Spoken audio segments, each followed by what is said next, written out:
Ladies and gentlemen, boys and girls, everybody all around the world, hello and welcome to another episode of The Watch. But with me, your host, Jean-Luc Welch. We're back. Yes, indeed, starting off this Monday strong. Make some noise. This Tuesday strong. Make some noise. Clap it up. Get excited wherever you are. We're back. We're here. Starting off your week strong on this Tuesday afternoon, covering the world of boxing and beyond. Oh, it's going to be a doozy. We're going to have some time. I have some stuff I had to take care of over this afternoon, which puts this show back. We're still going to give you the fervor and the fire and all of the beloved nature of this show that you deserve and love. We got to talk about Canelo Alvarez, and the injury report has now come out after the fact with this monumental fight against Terrence Crawford. Is this an excuse or is it the reality of the situation of it just is what it is? And what does this also mean for the potential future of one of the greatest of this era in Canelo as his career continues to unfold, looking to bounce back from this major loss against Terrence Crawford? Also, we need to discuss the drama in the works with the likes of Zuffa, Dana White, and all that entails, with boxing seemingly evolving into potentially a fifth belt opportunity in the world of the four-belt era that we've been living in since the days of I believe Bernard Hopkins, and with Dana White trying to make a shift and really shake up the ranks of the boxing world. What is this all going to mean? Are his plans valid? Do we need to be concerned? All that and much more we're going to discuss right here on this show. So we appreciate you coming in. We appreciate you listening. If you are just tuning in, hey, leave a like on the stream. Come on, go ahead. Leave a like on, get the likes up on the stream. Make sure you help support this channel by getting the algorithm to see this is the hottest show in all the globe, right here on YouTube and on every podcasting platform imaginable. Also, speaking of podcasts, we're available on Apple, Spotify, you name it. We're there for you to listen and enjoy at your leisure, wherever you are. And if we're not, tell us. We'll get there.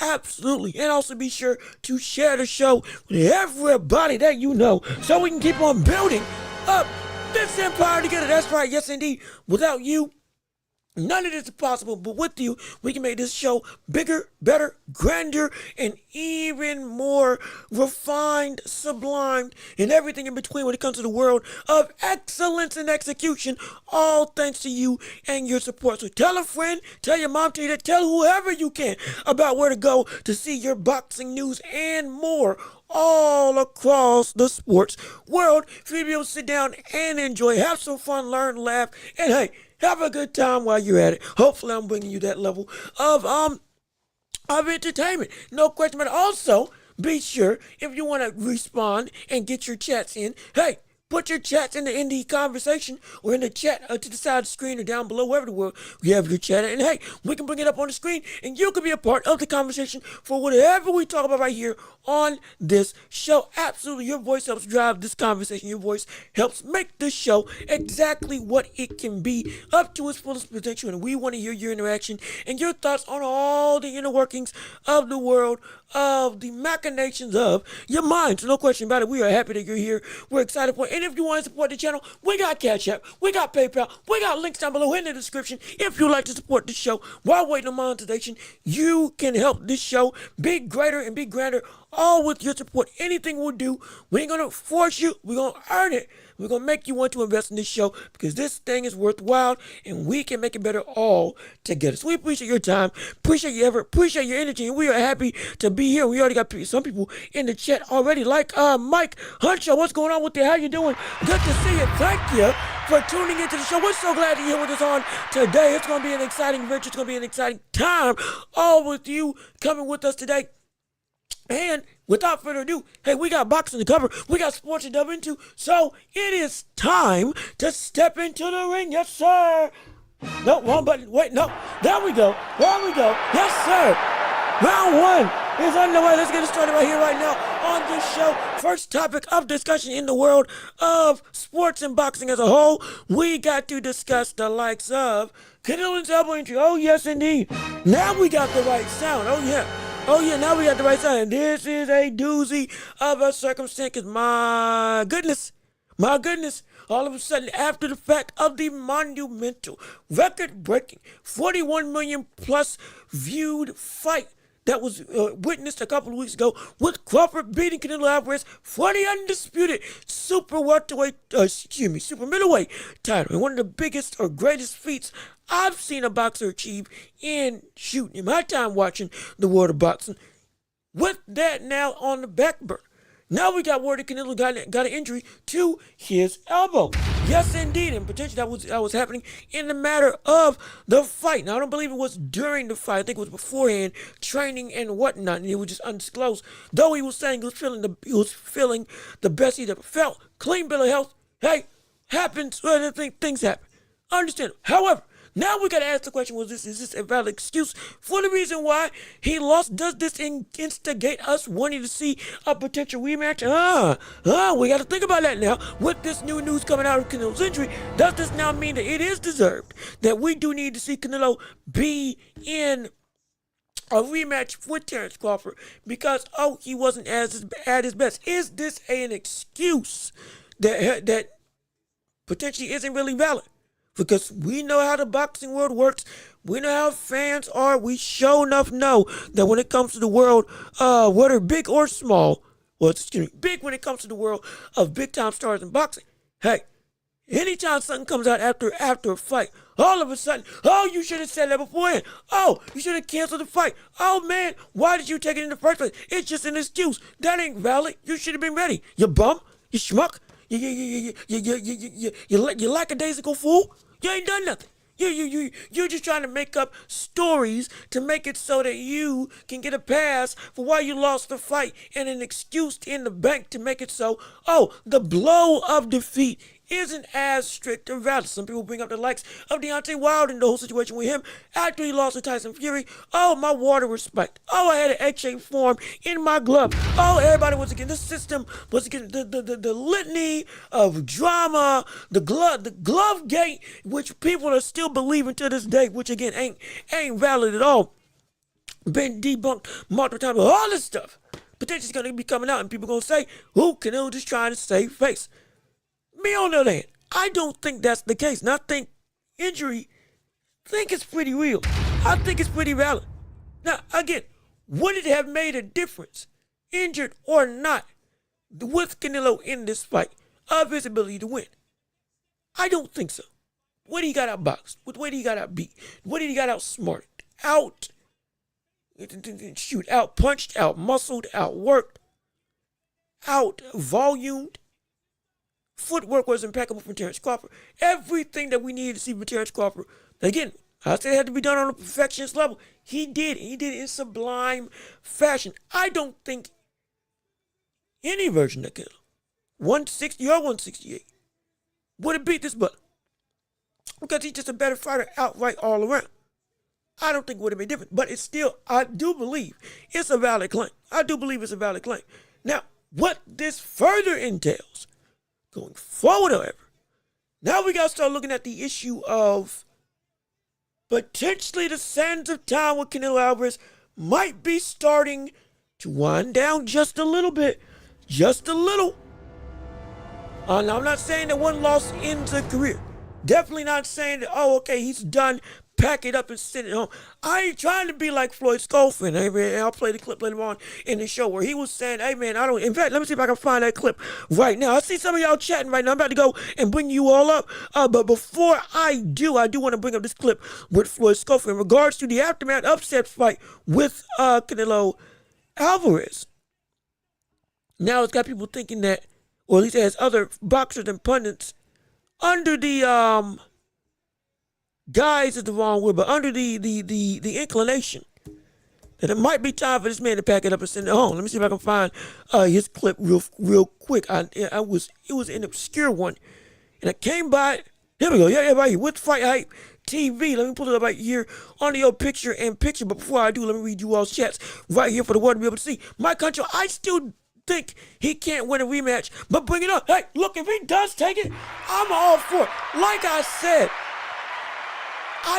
we don't need to see it. However, I wouldn't mind it happening, though it wouldn't have nearly the amount of luster of the impactful nature of the first fight, because again, he beat him so soundly. But if he gonna do it, hey, do it. Ain't like he doesn't deserve a shot because, oh, he reigned for so long as champion, even though we had many gripes of how he ruled as champion for the longest time. I would still say, hey, if he did get a rematch, though there was no rematch clause, understand that. Crawford took this fight. There was no rematch clause. There was no situation of he can get back if he loses. There was no safety net for this fight. And he still went and did this. Yeah, that is still incredible. But if he did offer the rematch, and he took it, one, it would make bank. Two, we would expect to see Canelo try to retool him in group and potentially add elements to his game that honestly he might have never had in his career before. Or at least get back to a point in time that we haven't seen in a mighty long time from the likes of Canelo. He's going to be forced to beat this brother. He's going to be forced to have to adapt in a way that he's never experienced before. Could be a great fight, hypothetically. Or it could be rinse and repeat of history. And same outcome happened. Either way, if it happens, it happens. And I'm down to see it, absolutely. Yeah, Master, what's going on with you? How you doing? Good to see you. Thank you for tuning in to the show with us today. So glad that you are here with us on this Tuesday afternoon. What do you have to say on the matter? Canelo was asked in Spanish interview before Bud fight about what he thought regarding a rumor that Bud Shorter was injured. He said he didn't want no excuses. Canelo needs to keep that same energy, and you're absolutely right. You're doggone right. He needs to keep that same energy. He does it not, and granted, he did. Granted, he did, and also continuing, especially his fans, don't use the elbow excuse to avoid giving Bud due credit. You are right. Now, to Canelo's credit, he did say post press conference, hey, there's nothing I could do. The man, I couldn't figure him out at all. He has everything. He even said that this man was better than Floyd Mayweather when he fought Floyd Mayweather. He gave them. Some people said that he was glazing too much. And to me, I think it was just his opinion. It's just how he felt. Because genuinely, this was this was a Canelo who was, from a package standpoint, way better than what we had seen from the likes of that Canelo that faced off against Floyd. That's just the truth of the matter. More accomplished, faced off against, again, people like Gennady Golovkin, have moved up in weight multiple times against other people and had been successful, have become the face of boxing and consistently seen as pound for pound one of the 10 best boxers in the world, and reigned at super middleweight as one of the most dominant champions we had seen of the decade. Period. Beating people top to bottom. Yes, didn't fight David Benavidez, but still, man was worth his weight in salt. And he should still be worth his weight in salt. This loss, he didn't give any excuses for. He thought, I have no problem with him. Fans, same thing. What I'm trying to get at is with this elbow injury, even more so than whether or not it's an excuse, which again, I don't think it is. It's valid. It's real. I want him to recover and get better. I still want to see him fight. But this more so brings up questions now about the fact, is this spelling out potentially the beginning of the end of the career of Canelo? Because again, he is 36 years old. He does have over almost 70 fights to his name. In fight years, he has had a lot of wear and tear. Now, he can still be dominant. Be clear. He can still be a major threat.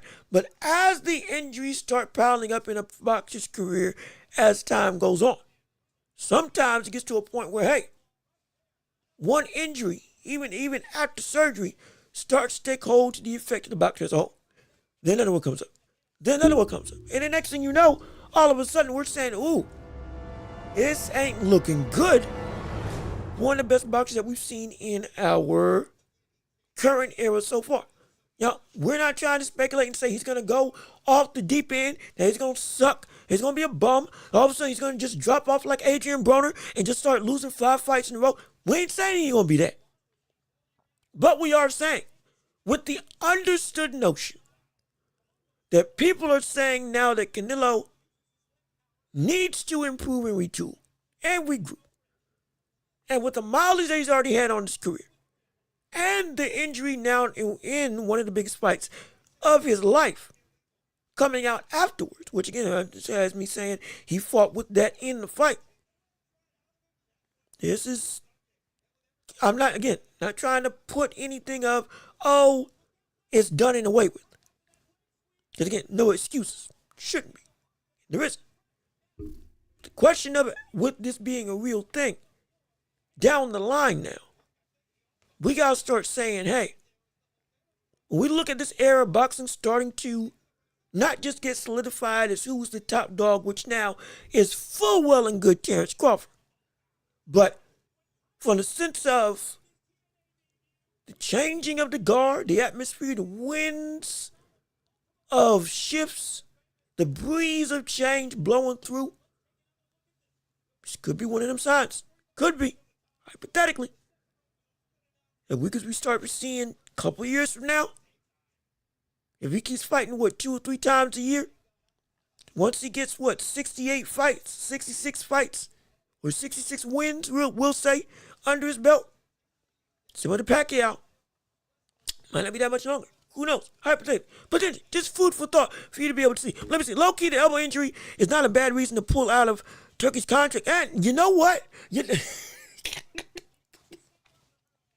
See, we're not going to do that. See, we ain't going to do that. No.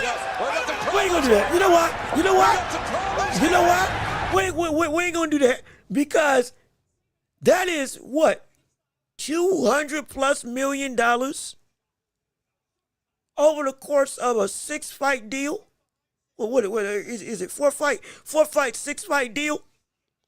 Right now, arguably, I think it's the most lucrative right now in boxing, right? One of the most lucrative contracts in sports, period. He ain't passing that money up. I'm going to tell you that. He ain't passing that. I guarantee you, he is not passing that money up. That is too much for him to have. That's too much for him to have. And also, if he doesn't stay in that contract, you also got to understand the only way that he'll be able to make bank, he will still make bank at all times because he's Canelo.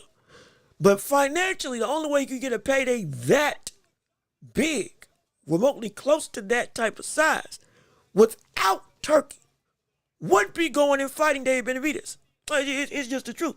Like I said, part of the reason why this win by Crawford was so big was because now I'm not going to say it closes the door, because this Shiraz and Billy and a couple other people in the division, it's real threats, understandable.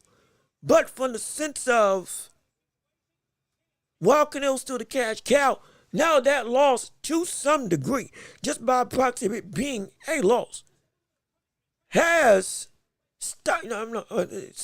somewhat put a dent in the, I don't want to say buying power, because again, it's still Canelo.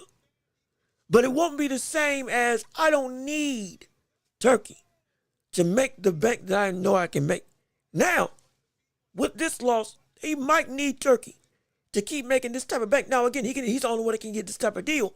But without Turkey beside him, with this contract deal, might not make that same level of payday again. Though he'll still, again, like Tank, make a huge amount of money because, again, he is still one of, if not still the most recognizable name in the sport right now, on the whole. And it's been that for upwards of, 5-6 years. But he ain't passing out that much money. And also with the fact that he's kind of cornered, he's got to fight David Benavidez. Like I said, now after this loss with Crawford, it is unavoidable. It is impossible that he can say, or he can use all the excuses that he used before to say that Benavidez wasn't worth his time. Now, it is understood Benavidez got the power. And he, especially if he becomes undisputed at light heavyweight, he gets that goal. Now he's the one that says, hey, I'm the biggest moneymaker you gonna get. And I'm the biggest side of this spectrum. Because of my accomplishments up here where you failed. And because of your loss. You got to come to me. And you can't fight Shiraz for the money that I can bring. You can't fight Billy for the money that I can bring. Shoot, you might not be able to fight Terrence Crawford for the same amount of money that I can bring because of how bad he beat you. People still gonna tune in. Might not be the same amount though. Because it was such a all-encompassing domination. The appetite for that fight, while they'll still watch it, ain't the same as it was when it was initially announced. The impossible has been accomplished. Most people feel like, yeah, all right, that's it. Handle your business. I am said business, in the words of David Benavidez. So, come and do, or rather, thinking in the mind of David Benavidez, I'm the business. You need me. If we don't got turkey, you gonna need me. So since that's the case anyway, and since a lot of this is still, again, Turkey still wants to put on the fight with David Benavidez, guess what? It's going to be imperative that he stays with the contract even after this loss. Because if you're going to be forced to fight David Benavidez, you might as well fight in the realm of your contract where you know you're going to make more money than almost everybody else in the sport with this guy. Well and far away separating yourself financially. Again, from a business perspective. So I don't think he's going to leave. I really don't. If he does, hey, I'd be shocked. That would just be me. I'm not gonna lie. I'd be shocked at that. I'm not gonna hold you. If he did leave this contract, I would be that's walking away from a lot. That's walking away from a lot of money. A lot of money. And also, now to get back to playing the clip that I wanted to play in regards to this whole saga with Canelo and potential the future of his career going forward. This is what one of the other younger stars of the sport, Influence Crawford, had to say after that loss from Canelo. And I'll play it right here for you all to be able to listen to. Nation, I was hurt. I ain't gonna lie. Canelo just domination. I was hurt. I ain't gonna lie, because I've been a fan of Canelo since I was a kid. So my heart, a tear almost came on my eye. I ain't gonna lie, because it felt like, you know, that Canelo's done. But I just think he was a little off that night. I think he can, you know, make a big comeback. But to Crawford, man, he's the greatest of this era. You got to give it to him. Greatest of this era. Nobody's ever done that before. 3-time undisputed. So you got to take your hats off to Crawford. And I was just shocked that he was able to just dismantle Canelo like that. You know, even with the size difference. That just goes to show size doesn't win fights. Well, again, this was the, excuse me, my apologies. I thought I paused, but this was in response to the loss of Canelo. Floyd, again, I believe this is before the whole injury information came out. His brother saying, as some, again, now I'm not saying it's many, but more than I would like, starting to have the inclinations that, hey, going back to the retirement talk, he's done. He needs to pack it in. He needs to pack it up. Unlike the spectrum of conversation that was happening on the side of Terrence Crawford, where people are saying that he should retire after this because what else is there for you to do? Retire on a high note, end your career, and don't try to go too long and too far and potentially ruin the legacy that you've garnered. Which, again, he wouldn't be ruining the legacy, but it would be the remembrance of what you were for a lot of people. Or it won't be seen as the same zenith if you keep on going. That's the side with Terrence Crawford. Canelo, a little bit different now. Now they're saying, hey man, you ain't got nothing else in the tank, and you need to go on and pack it up and send it home. Hey, it's time to go. Hey, look at this. We got some problems here. It's time to. We got some problems here. Nah, you ain't got it no more. It's time to call it quits. You're done. That is a little bit too premature. I'm not gonna lie. That's a lot of bit premature. I'm gonna tell you that right now. That's a whole lot premature from the standpoint of writing Canelo off. I don't know why Schofield would say that Canelo's done after this fight. That's what I don't understand. I'm shocked because of the fact that, you understand, yes, losing to Terrence Crawford is a big deal. Absolutely. Losing to a brother coming up in weight, huge deal. No question about it. But again, it's Terrence Crawford. And regardless of what other gripes you would have for Canelo's career, this is the man who has been consistently dominant for oh so long. Part of the reason why we were frustrated with him with the Benavidez situation and not fighting a bunch of names was also because he had already cleaned out most of the division. Though our issue was David Benavidez not getting his opportunity, guess what? At the same time, he had cleaned out Caleb Plant. He had cleaned out Billy Joe Saunders. Sure, people say he could have fought Boo Boo Andre and that he ducked Boo Boo Andre. Hey, we saw what happened with David Benavidez when he fought him. Most likely, same situation would have happened. And then even after that, Boo Boo Andre stopped fighting afterwards. So he kind of gave up whatever momentum he could have had with fighting the likes of Canelo Alvarez now. But every other respectable, legitimate name, again, outside of Billy and Shiraz, which are now right at the forefront, was really, Shiraz was at 160. So really, outside of Billy, as the number one contender, everybody else was kind of just about cleaned out. Not because they weren't good, because he had already beaten the best of competition at that point in time, except for Benavidez, and then just kept on reigning. Yes, the matchups weren't great, but also wasn't really a whole bunch of people to challenge him at that level, because many tried, many failed. All of them failed, except for Crawford at this division. So because of that, I don't think we should be saying this, but it should retire. Also, Trey, excuse me, Tay, how you doing? Good to see you. Thank you for tuning in to the show. So glad you're with us on today. Appreciate you tuning in on this afternoon for the world. Love to watch, but right now we're talking about Canelo Alvarez and his elbow injury that happened after, or rather that got disseminated to the public after said fight.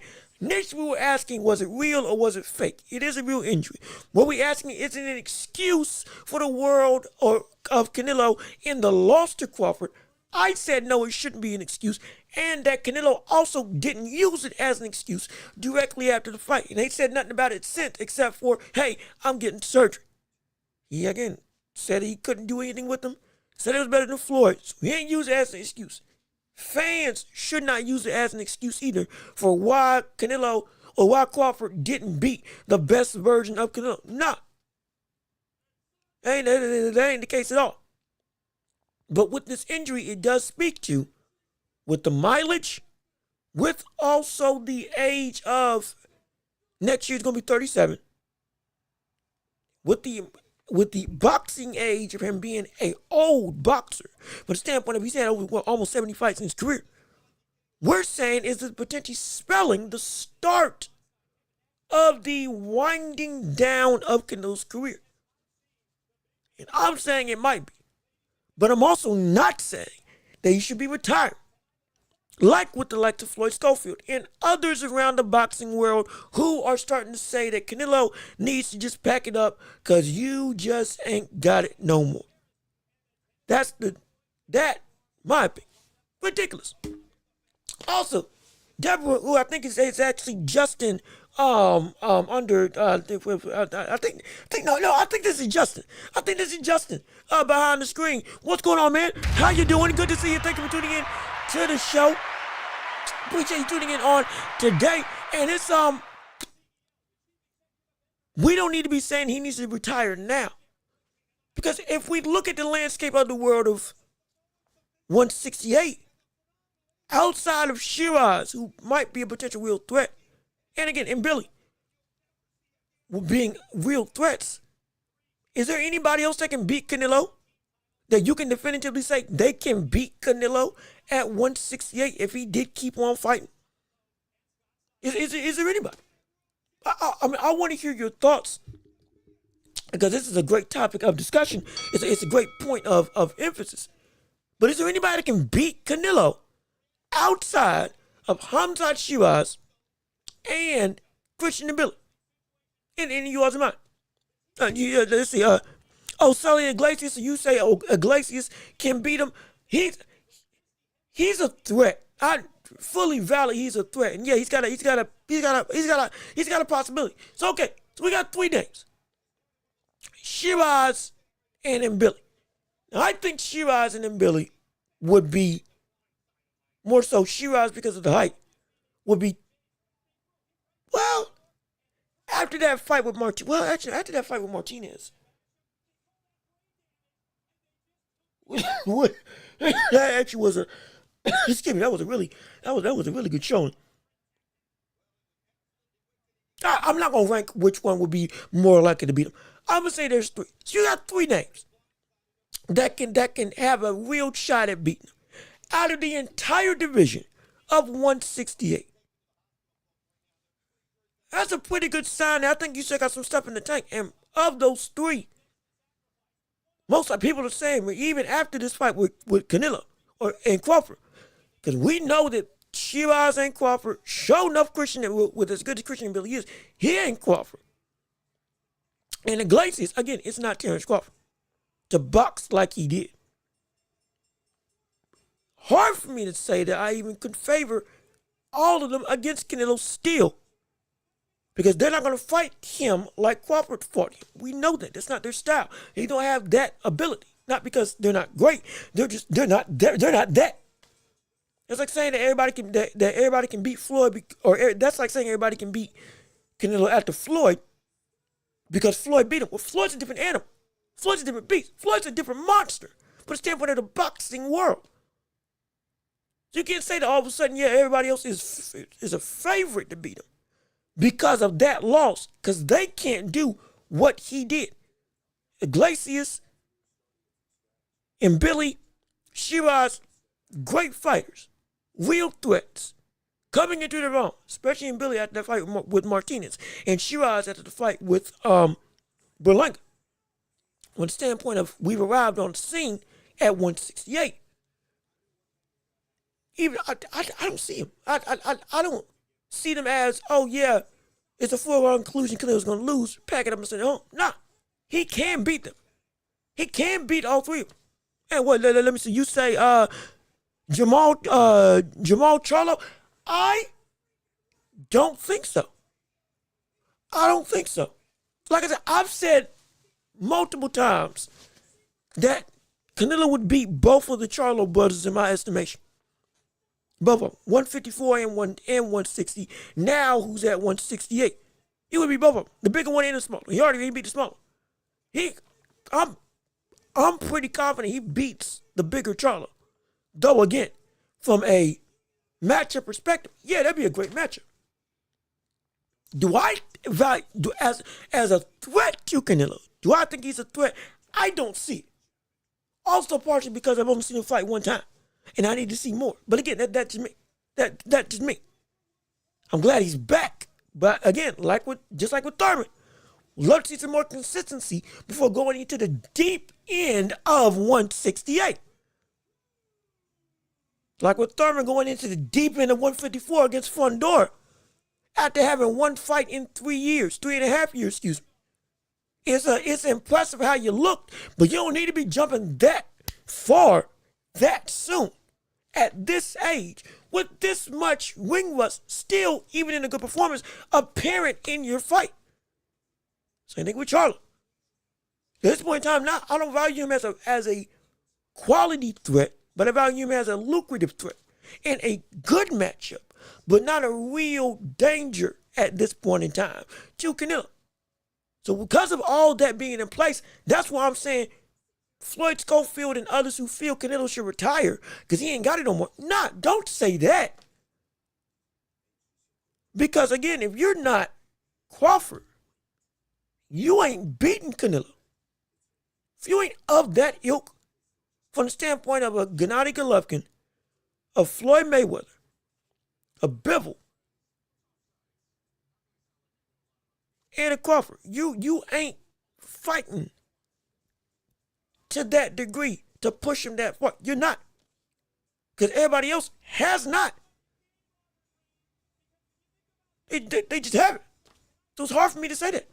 So it's tough. So it's ridiculous for me to say that, oh yeah, after this fight with Crawford, yeah, he's done. Yeah, I don't know why people think that. It's a sentiment that it's forget not sound. It just ain't.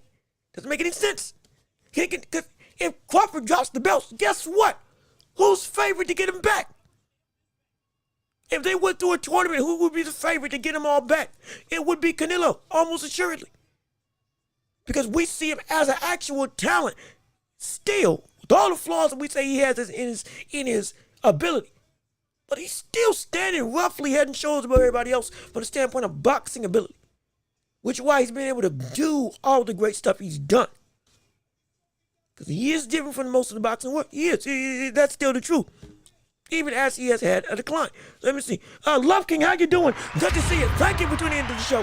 So glad you're here with us on today. Let me see what everybody else had to say. We appreciate you coming in. Hello to everybody tuning in. Please leave a like on the stream. Keep on sharing the show. Keep on commenting. Keep on liking. I want to hear your thoughts and opinions on everything. Anything involving Canelo. Anything involving the injury. Anything involving and remotely relative to the topic. We want to hear from you. We want to see what you got to say on the matter on today. We start this Tuesday off very strong and letting your voices be heard. No question about it. Let me see.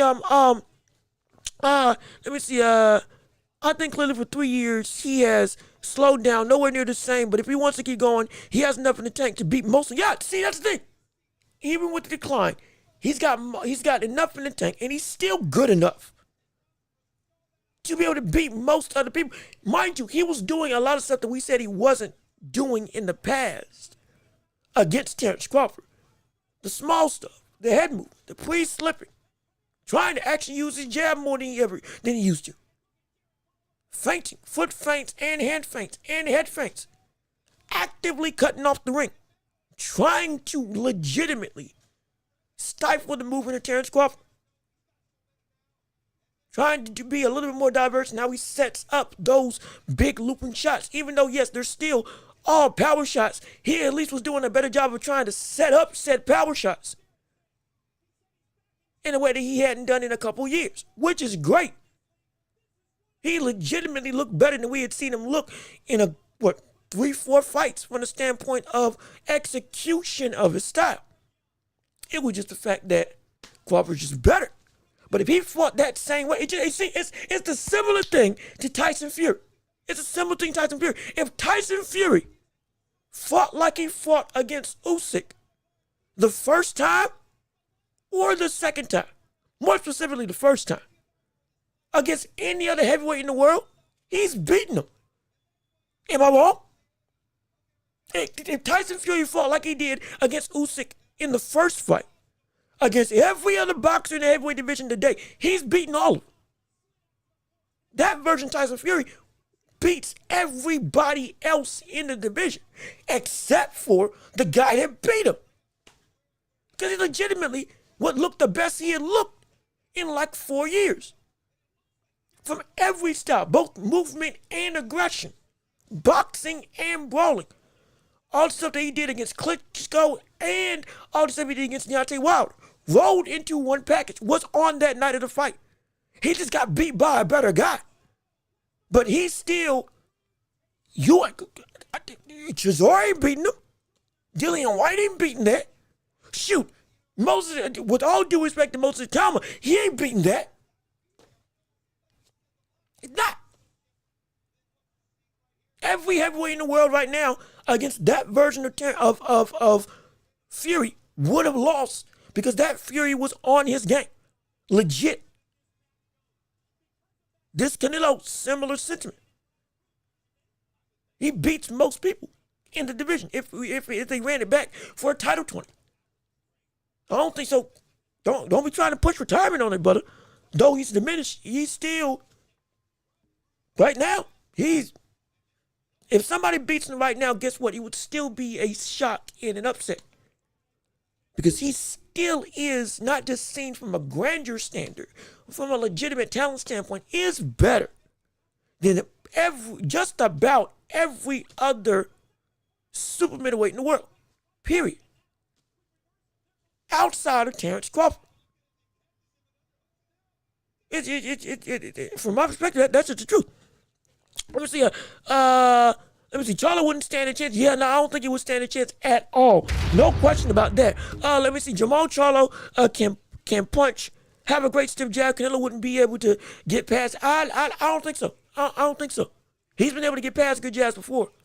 It is the volume that can affect him, the power that can if you can take his power, that can also affect his ability, and if you have the movement to be able to keep him off balance. Now, I'm not saying Charlo isn't a good fighter, but he doesn't have all of those qualities that are necessary with the stiff jab that he has to be able to beat Canelo, in my estimation. Again, especially off of a multi-year layoff with one fight under his belt, as good as he might have looked, that's not enough. It's not enough. Because even beforehand, we were never saying that Charlo was a threat to Canelo. Not because he wasn't good. And this is when we were saying that Canelo was on the decline, with many of the issues that are still true now. It's just the fact that he was just never as good to that level. In anybody's eyes. Or at least not, I won't say anybody. In my eyes. I won't say anybody. In my eyes. He was never to that level. And he still hasn't gotten there yet. He can. He can. I think he can. But it's going to be, I need to see it. I need to see it. Just like with Spence. I need to see it. Just like with Jamal Charlo, whenever he comes back. I need to see what you are. To see if you actually made the jump to go into that threshold of, yeah, you got some good skills and you can beat them. Instead of saying you got some good skills, but you're not there yet. That's how I feel with Charlo right now. Even with all the stuff that he's got. I agree with Schofield only to a degree, because we are used to seeing him walk through fighters, and he can't do that anymore. But he can still beat most fighters. That's the thing. And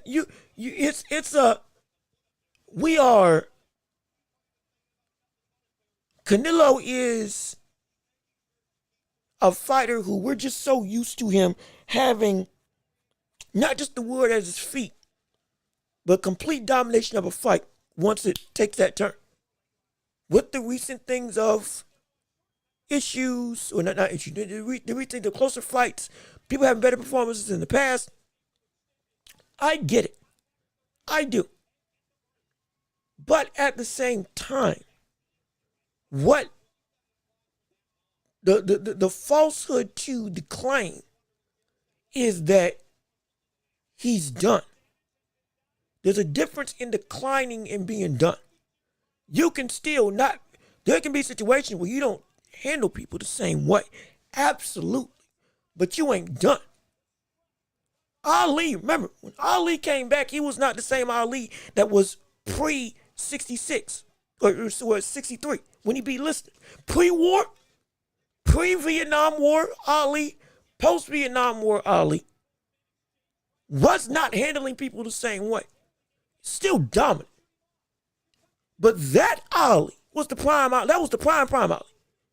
That Ali was dancing around, was dancing circles around people and knocking them out. He still did that later on in his career, but it was to an even more insane degree.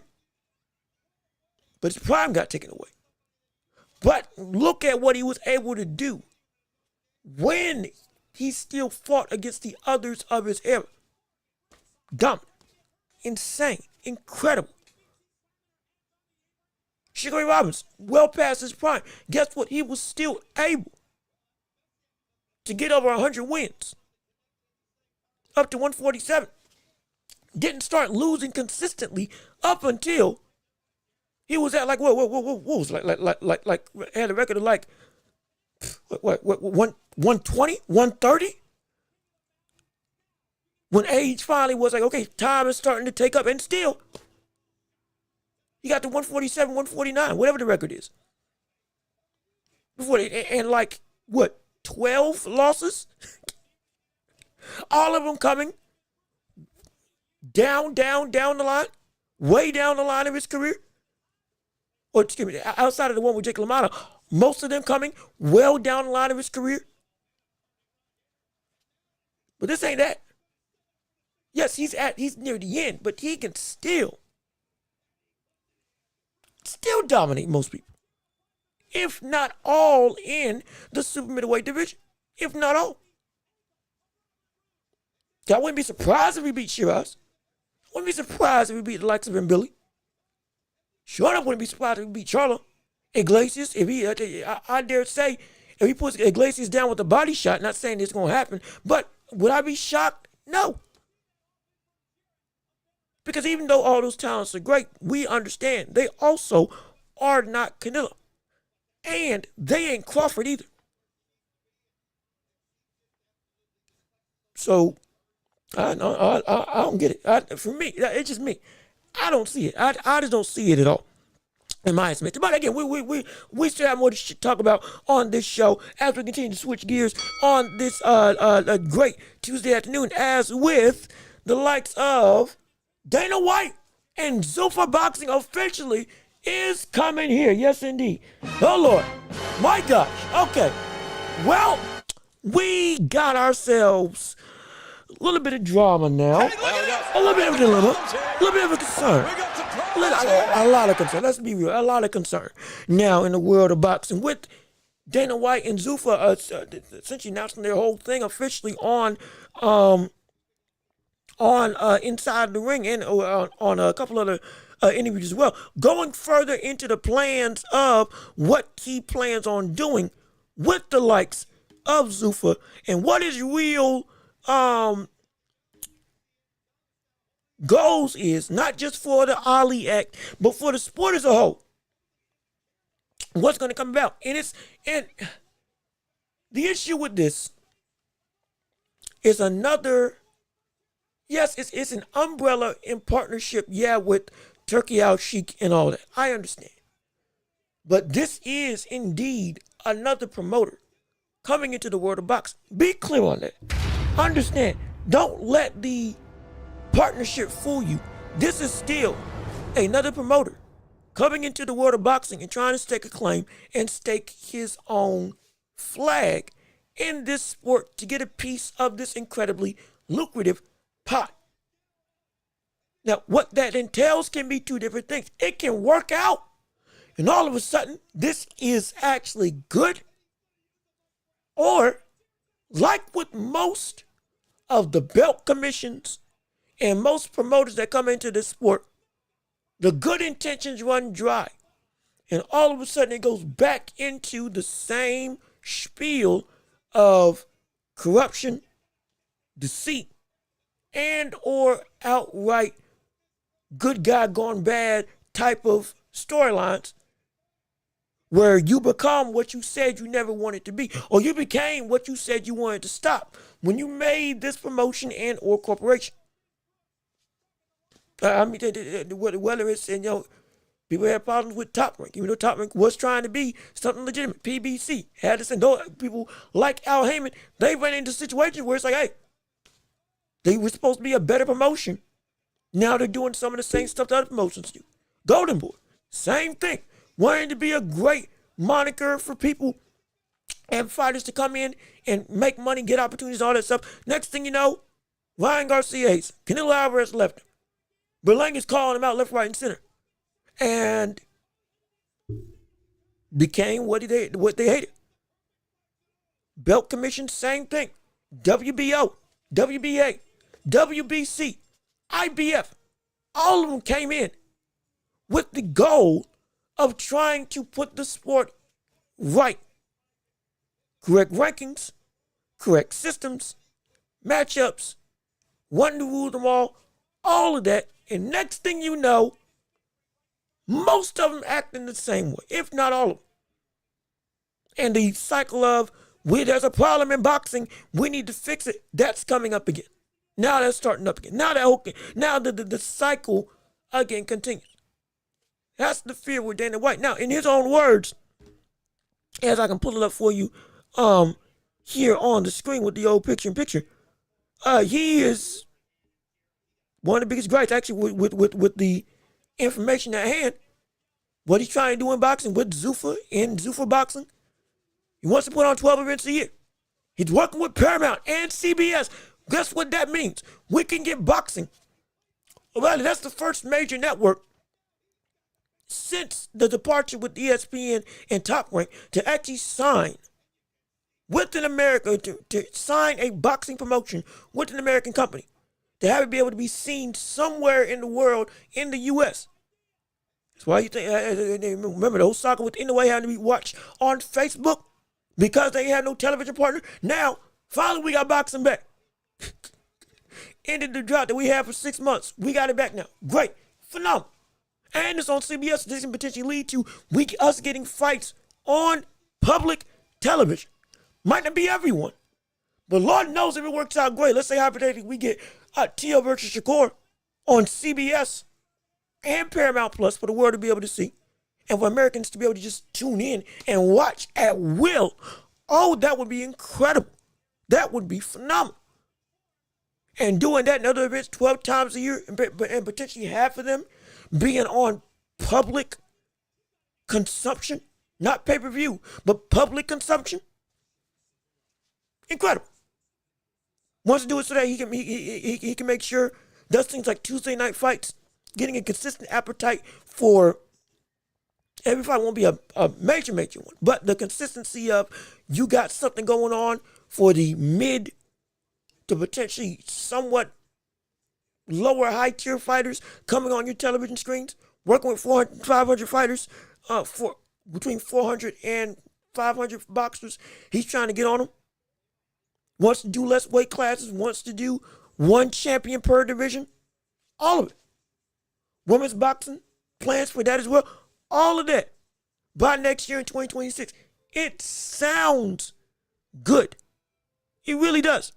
And they're also doing a thing where they're going after and only using Ring Magazine rankings, which some people say is great. Some people say, that can get iffy. That's where the problems start coming into play. Now, I love Ring Magazine's rankings. I think they're right. For the most part, they get it roughly correct, similar to my own rankings as well. And it makes sense. Know what you're there. But it's the fact that they're also saying that they won't recognize anybody else in the world of boxing as their ranking system being something to walk by. If you don't believe me, I'll play it for you from the man himself with Dana White.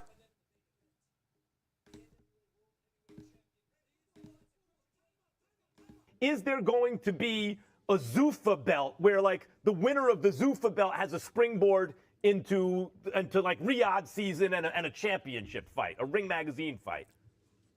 You and I have never talked about this, but the answer is yes. Right, That's of exactly course. what will happen. Of course, yeah. Right. There will be a Zuffa belt, and then there will be a ring belt. And yes, I will not recognize any of the other sanctioning bodies. And this is where stuff gets concerning. Hey, look at us. We got some problems here. We got some problems here. This is where stuff gets concerning. This is where stuff gets. This is where the idea of what boxing should be and the execution of what boxing should be. This is where they start to diverge and become very dangerous. And the reason being is because all this goes back into the Ali Act. And why is that? Well, I will pull it up right here. Give me one. Let me switch back so I don't give up some of the other stuff that I got on the show. But this goes back to the Ali Act and why this is a concerning issue, because of the fact that, like we covered before, Ali Act is supposed to be something to incentivize and help the fighters, protect them from being extorted by promotions promoters and managers and companies as a whole when it comes to them making money. Allowing for them to be a truly free market to make the bank that we see the likes of Canelo, Crawford, Tank, and other big names get to, where you are your own man in the fullest sense of the word. Uncapped potential. And by that I mean that there's no limit on what you can do business-wise if you're able to do it. And that also bleeds over in the rankings. And here's when it comes to further on the Ali Act, this is what he had to say with CBS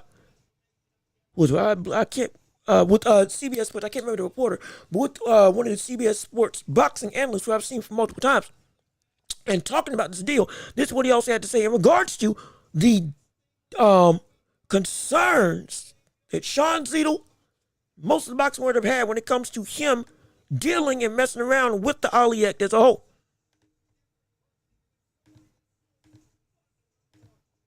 As I can play it right here, right now. Well, let's be clear. There will be zero changes to the Muhammad Ali Act.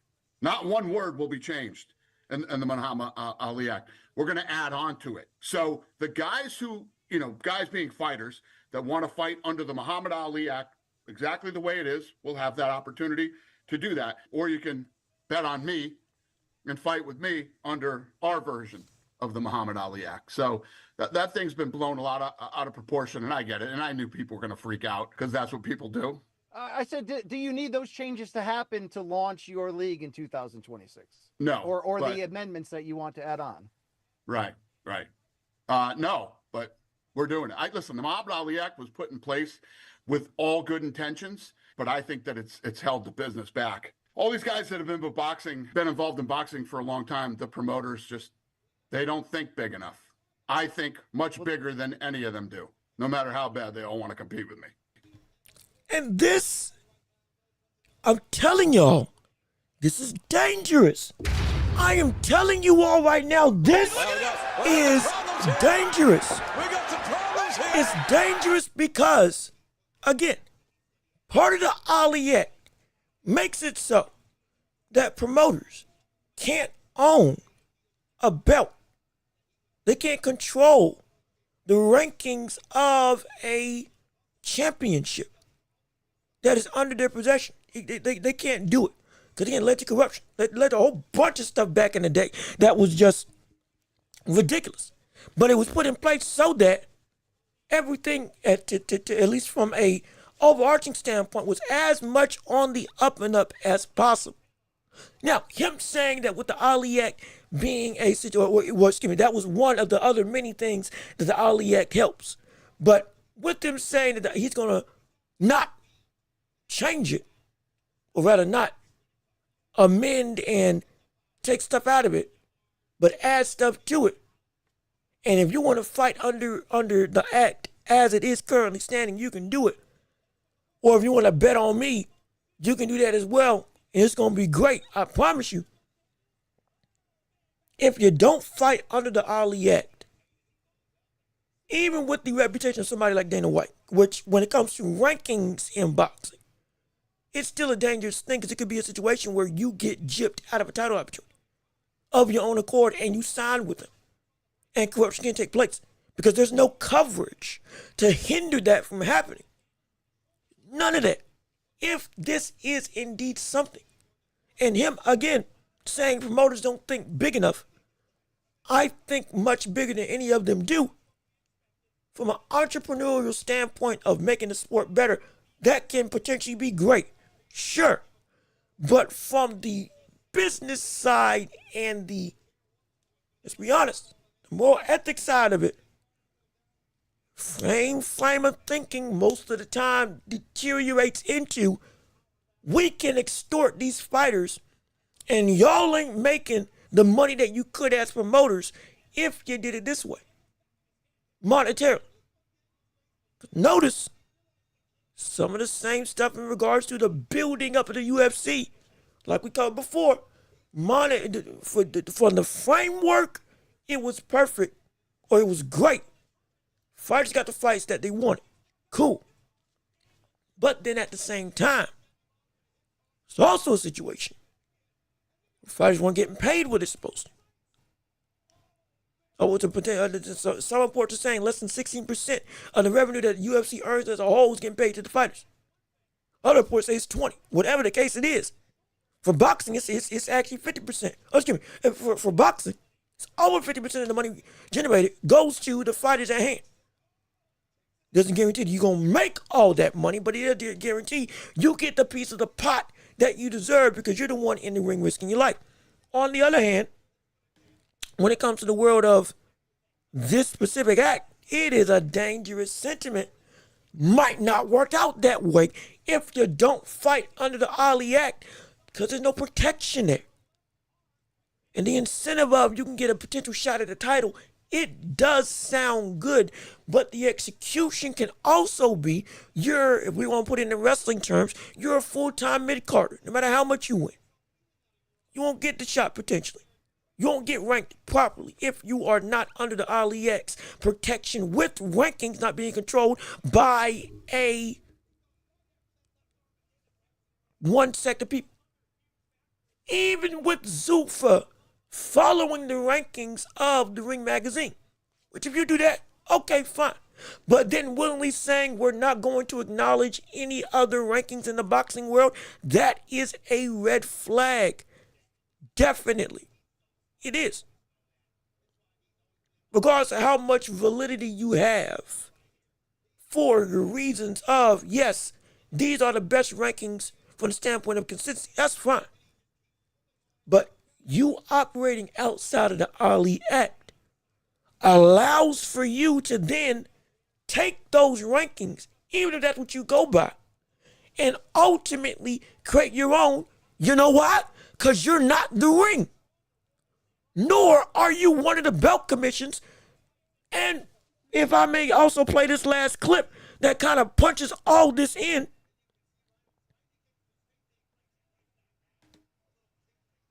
Excuse me, I played the clip before when it came to Dana White having Zuffa and Dana White is going to have their own belt. Guess what that also means? They can make their own rankings. Because if you go through the option of not operating under the Ali Act as is, that would mean the promoter who owns the belt, in this case Zuffa, in this case Dana White, would have potential full authority to mix and mingle the rankings, even if they're based on the ring, however he may please. Part of the reason why a lot of champions didn't get a shot back in the day. Part of the reason why the standard of corruption, ill-gotten gains, paper champions, well, not paper champions, but from the standpoint of champions that, how did you get here in the first place? Doesn't make any sense. That's how this came about. Money flowed under the table and behind the scenes, and fighters had no control to stop anything. Because the promoter owned the championship. That's what this can delve into. And again, playing this clip right now for the sentiment of Dana White again to further bring this point home. We're already working on a new design for the ring, and I don't know if you noticed how we had the LEDs around the ring in the last one. So that meeting was yesterday too. We had a huge design meeting for a new boxing ring.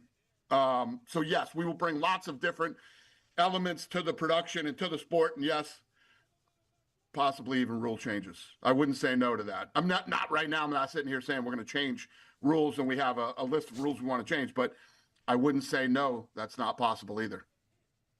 And again, I'm not trying to, I'm not trying to be some old man get off my lawn. I'm not trying to be that. Also, Just Do Boxing, how you doing? Good to see you. Thank you for tuning in to the show. Appreciate you tuning in. I'm so glad that you're here. With everybody who's here with us on today, I appreciate it so much. And this is more so a point in the show to help understand what's going on and why we were making so much noise in regards to the Ali Act and Dana coming into boxing because of these sentiments. Now, this is not me saying that, oh, this is all going to blow up and be bad. No. If there is a way to make the sport better, we want that to happen. Absolutely. Because at this point in time, it's been in the gutter for so long, there is reform that needs to happen. But the issue is how that reform is coming about and through what means the winds of change can actually swing in the opposite direction at the drop of a dime without proper precautions to stop potential corruption. And with this is a dangerous sentiment because it follows the story of good intentions potentially leading into bad circumstances. And again, you become the monster that you wanted to destroy all over again. Look, you got to understand, y'all, I'm not trying just to fearmonger. And I preach the sentiment, saying I'm speaking right. Again, if you have better insight, I want to hear it. We want discourse. But this is also a show to help you learn stuff and get insight on things that you may not see or may not fully understand. Not because you're not smart, because you are, because you're tuning into the show, but because it's a lot of ripple effects that are not being put on blast, but it's just being said that, hey, this is bad. Why is it bad? With Dana operating outside of the Ali Act. Because again, he's giving fighters two options based on what he said in the interviews. Fight in it or fight out of it. Rule changes, ring changes, whatever they may be, all can be under the guise of out of the fighter's control. That's where the issue becomes full. And the whole statement of the Ali Act was done with good intentions, but promoters are doing so little with it that it can be better, and it's not where it needs to be and all that stuff. It is laden with language that is not saying that it is going to change the fighters for the better once these changes are done. We're going to talk business. A lot of this rhetoric sounds like business acumen that normally when these changes do take place, they're never good. And everybody, if you are not at the top of the top, is worse for wear. It's bad. And you lose rights to be able to protect yourself when that bad stuff does happen. Because now it's either you fight with me or you're against me. And like Dana's saying, you saw the interview with 60 Minutes. I can be your best friend. But if you want me to be your biggest enemy, I'm pretty good at doing that too. It is a dangerous mentality that, yes, can lead to success of, hey, we trying to shift stuff for the better. And we got to fight through all this ignorant red tape and the history of this sport to make it better. But it can easily flow into, it's my way or the highway. And either you walk with me or you don't. Plain and simple. It's not about keeping boxing the way that it is. We want boxing to be better.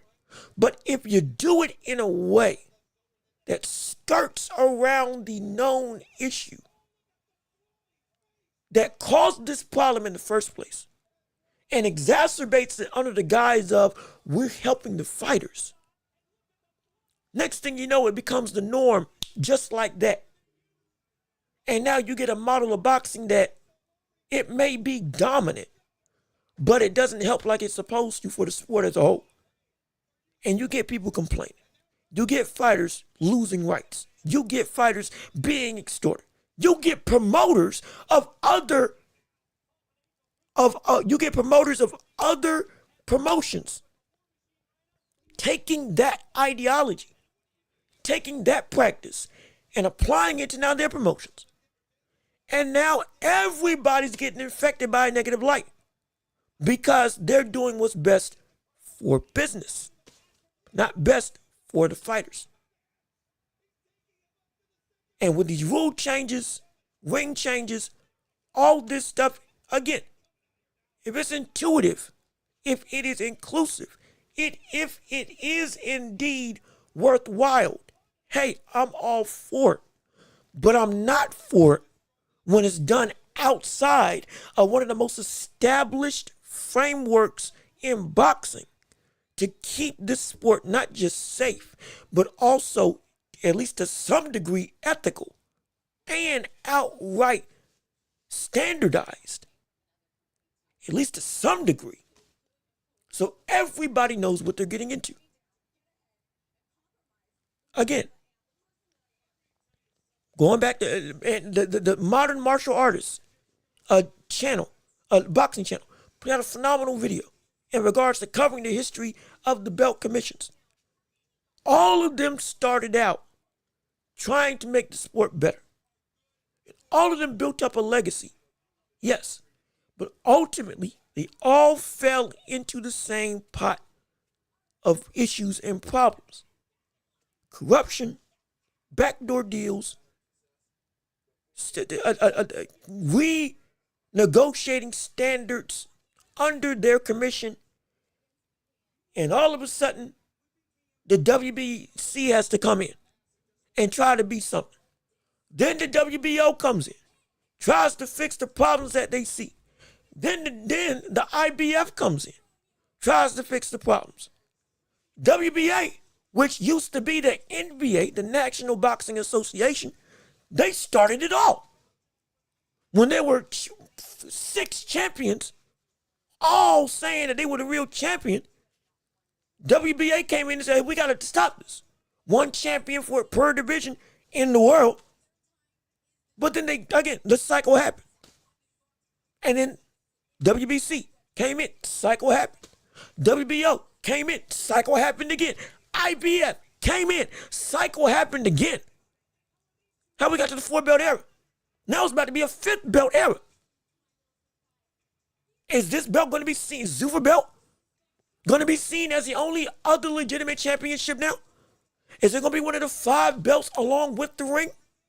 Is it going to be a pathway to the Ring Magazine? Is this going to take the place of an interim championship for the Ring Magazine title? Is it going to be seen as its own legitimate standalone championship that is now part of the Big 4 that now is a Big 5? Will it try to dilute and annex one of the 4 already established to take their place? Is it trying to become one belt for all? And that's it. No other rankings and no other commission matters anymore. It's a slippery slope, and we want it. We did want and do want one champion. At least I won't say we. I would love 1 champion per division. Yes, absolutely. My best situation, 1 undisputed champion, and that belt is the legitimate belt. And then another, I'm not going to say belt, but another item, another titleistic representative to indicate a number 1 contender. And then that's it. My best bet. That'll be my biggest thing. But getting there, we would love it if it got there. But it's the how we get there. That's what I'm concerned about. It's not just about getting the result. It's how we get to that result. And this, with Dana, listening to it, listening to the thought process. It's not just making the big changes. It's making them outside of the Ali Act or with addendums to the Ali Act that, again, we don't know. Additives, is a better term, that we don't know how they will affect the act as a whole. And also, if boxers do say we'll operate under Zuffa without the Ali Act and trust what you're saying, that leads to a whole nother can of worms that they're left without protection and Zuffa's able to operate unabated with nothing going against them because we don't run under this standard.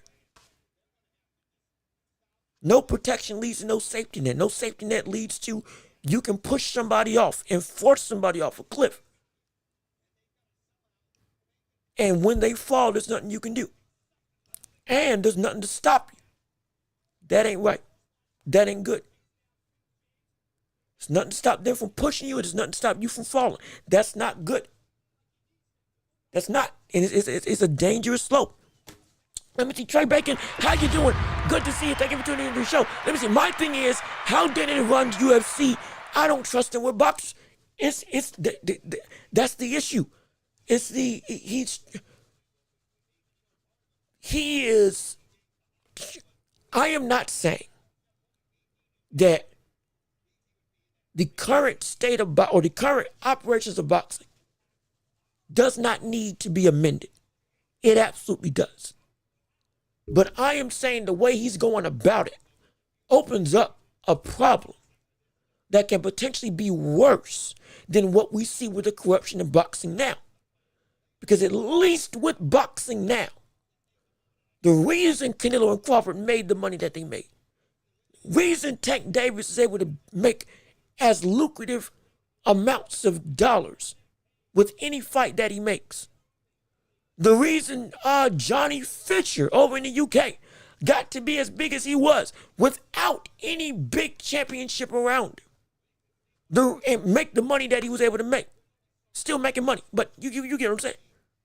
Ricky Hatton, when he was coming, Manny Pacquiao, all of that support leading to monetary gain and organic levels of people want to see you can be stifled from the standpoint of you can't make the lucrative success of your own popularity because of this potential acting or working with Zuffa without the guise of the Aliyet.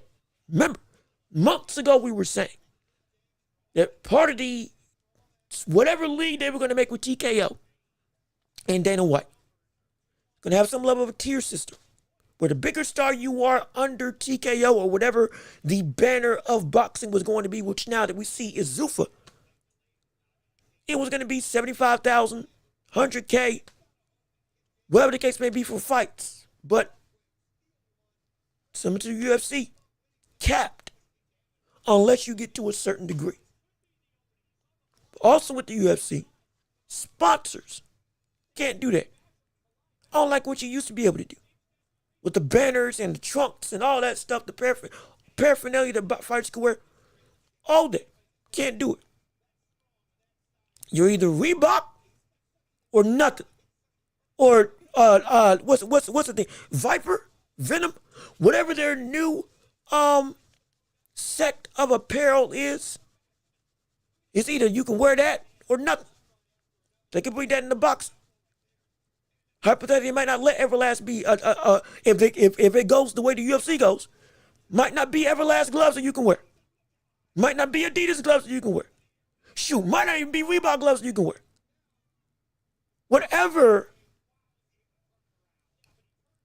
all the freedom of what a boxer can be, what a boxer can earn, and of what a boxer can control in their career, and the restrictions that can potentially be put on a fighter by a promoter, by a ranking system outside of the norm, or rather outside of the standard, and under the umbrella of a belt controlled by a promotion that does not abide under the Aliyet, can put everybody in the dirt before anybody realizes it. I'm telling you, I'm telling you, we need to be careful. We really do. So can other body champs fight for the Zuffa belt? They can. We still need more information. But yeah, I'm assuming they could.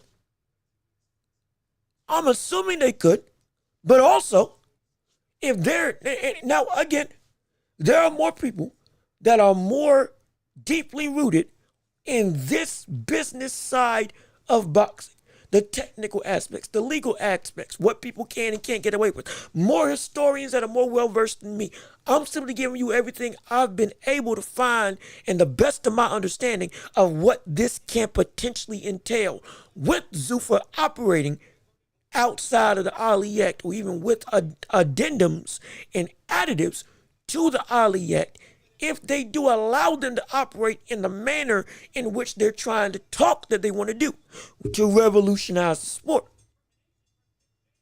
I'm giving you the best of my information, but please research for yourself everything to make sure that you get your understanding as down packed as possible. And I'm not trying to fearmonger. And I'm not saying I don't want something like this to work. I am saying this might not be what we think it was going to be with how he's talking now. There's a lot of red flags popping up. And it's a warning.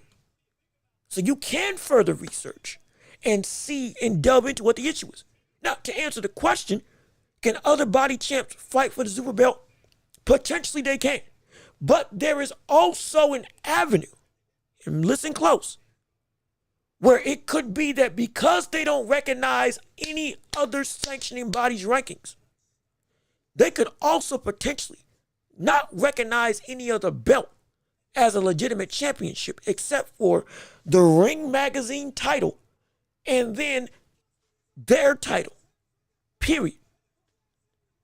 So because of that, if you aren't willing to fight for our belt, you're not getting the fight, period. And it could be that, again, depending on what the addendums and additives to the Ali Act are, if they do pass, which again, we still don't know in full what they are. But if, worst case scenario, you fight, you win the belt, they can make it so that you can't defend this belt with the other belts in mind. And potentially you got to drop the belt. Hypothetically.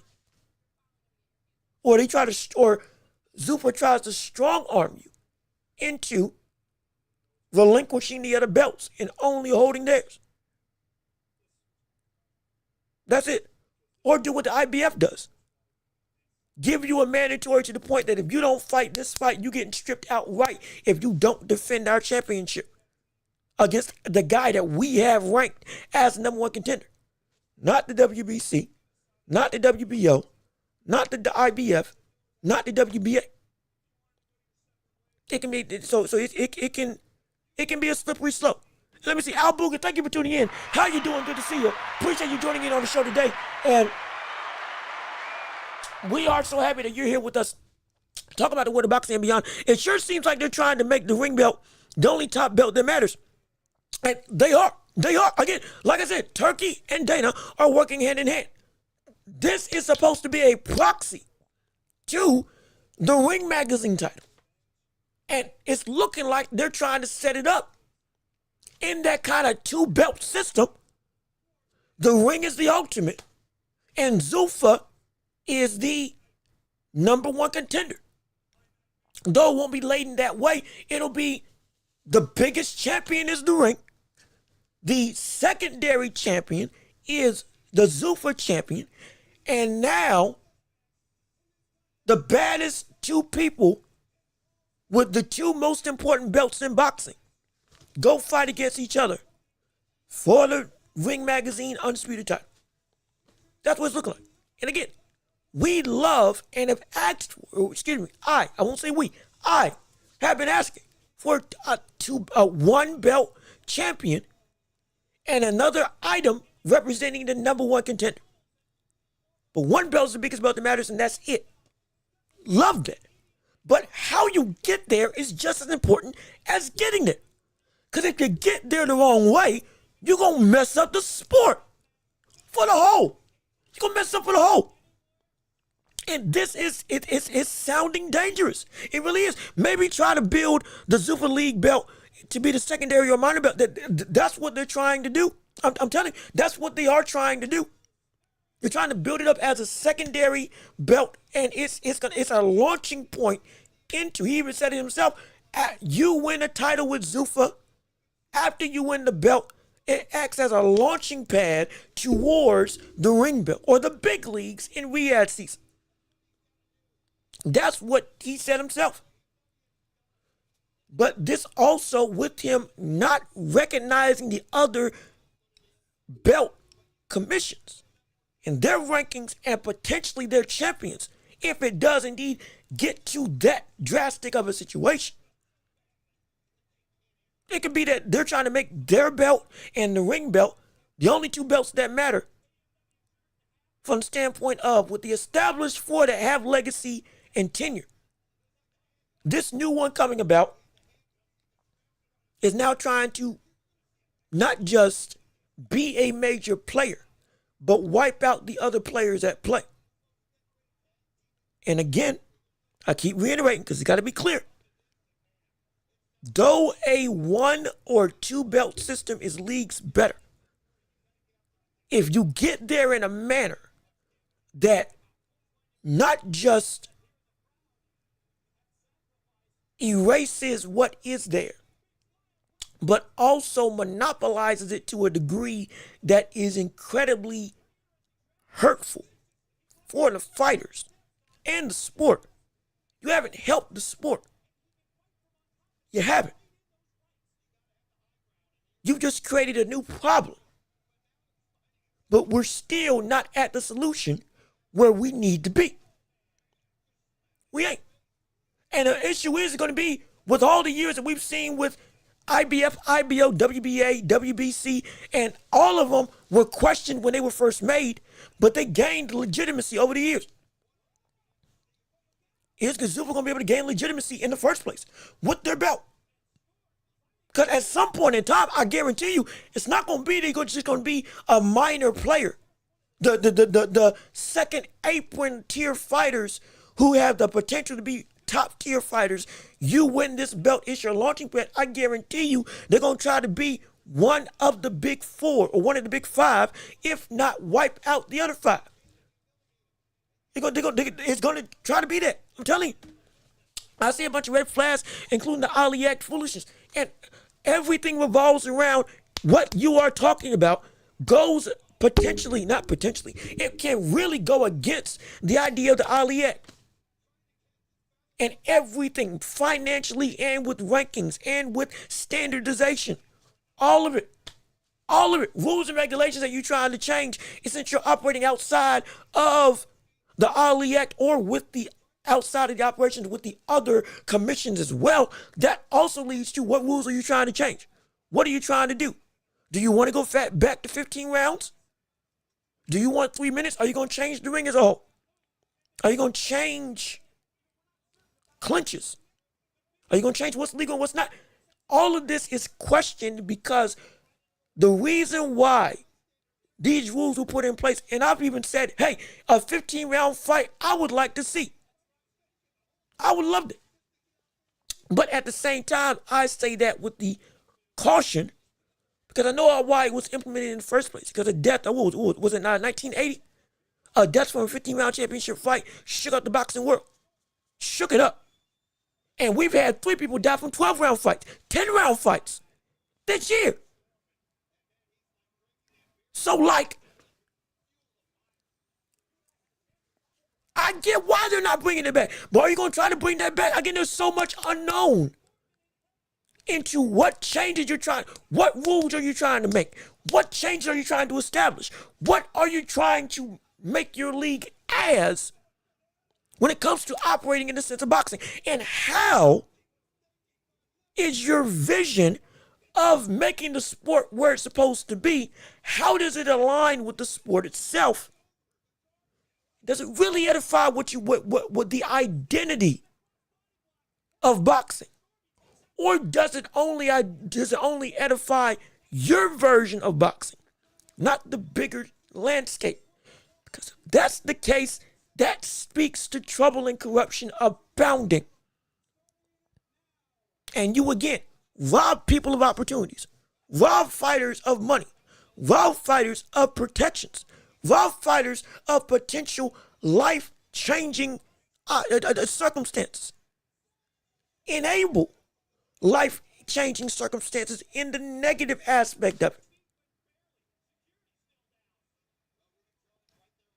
And you shake up the landscape, but in a way that does not, forget allowing competition. It essentially burns up competition in a way that everybody, in some degree, is having second to third degree burns. Unless you're at the top of the top, like a Canelo, like a Crawford, like a Tank, like a Inoue, coming up there to get there, man. It's UFC. And let me keep on reading your chat real quick. I always said 2 belts is fine. You know, I'm there with you. Again, it's the how we get there. How you get those 2 belts is important. Because if you get it in a manner that messes up the sport, well, boom, then those 2 belts don't have the weight that they were supposed to have. And they don't do what they were really supposed to do in making the sport simpler, but still fully edified with legacy, standard, and equal opportunity. It doesn't do that. At least with the way that he's talking about it right now. Just get rid of all these super gold and silver, etc. Only have an interim champ if the champ is hurt seriously or mentally. And like, I understand it. And again, those ideas are good. It's the execution. Again, it's the execution. You have to understand, everything that Dana's doing is outside of the Ali Act. And part of the Ali Act, again, just to reiterate, is to not just protect fighters with money. It's not only to protect fighters from being extorted and taken advantage of monetarily and even physically by promoters, promotions, and commissions as a whole, but it is also to ensure that when we're talking about championships, rankings, and you doing the work you're supposed to do and getting rewarded for it, you are not put in a situation where you are robbed of opportunities. And I'm not saying it's a perfect job. We keep seeing people getting, glossed over multiple times, but there is at least something there as a stopgap. When before the Ali Act, that wasn't the case at all. Where people could get paid up, and the IBF was taking bribes behind the scenes to get other fighters ranked higher that weren't deserving by promoters. The Ali Act stops that. But with Zuffa, outside of it, potentially they can do that. All the money that's going around in boxing right now, man, it's something serious. It's something serious. It's a dangerous situation. On top of that, we are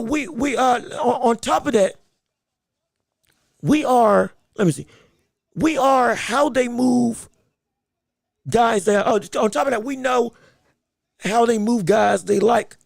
Yeah, like a Kel and Shiraz and others. Like I said, we've already seen it under the Ali Act. How people can still manipulate and push for a guy to move up when they should. Now, again, it's something in some situations, yeah, they're pushing and they're fighting and they do deserve rankings. In others, no, it shouldn't be the case. But there is at least something in the law that is a stopgap for that. But if you don't operate in that threshold, you can get away with doing whatever you want in situations. And drastic change like Dana White's talking about, while it can be something that works out. It can.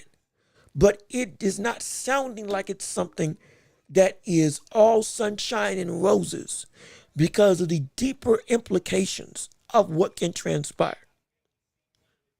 It can be that people again, Dillian White, perfect example, was a mandatory for years and didn't get a shot. And David Benavidez, mandatory for years, and he was winning, beating everybody.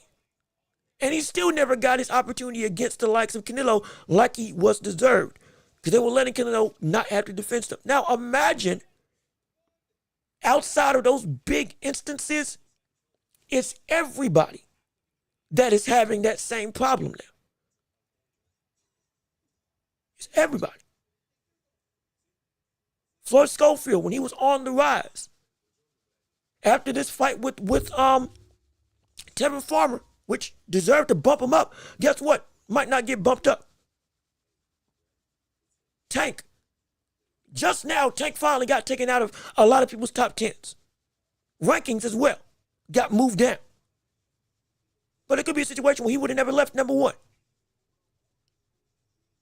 It could have been a situation where without the Ali Act, he, by proxy of his power, is able to get even more exorbitant levels of favoritism. Canelo, with not being forced to fight Benavidez for 3 years, there's a scary situation where this brother could. We think that this 5-year run wasn't worthwhile, or the last 5-fight run outside of Terrence Crawford wasn't worthwhile because it was a lack of competition, brother.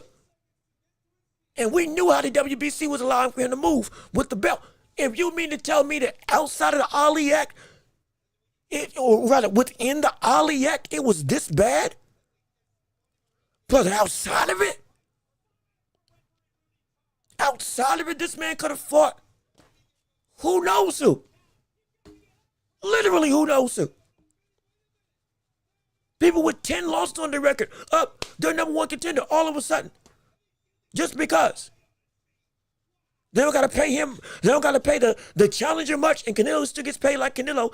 They're saving money. You're still fighting a top 10 contender. Big bang, boom, you make bank. And they just do that over and over.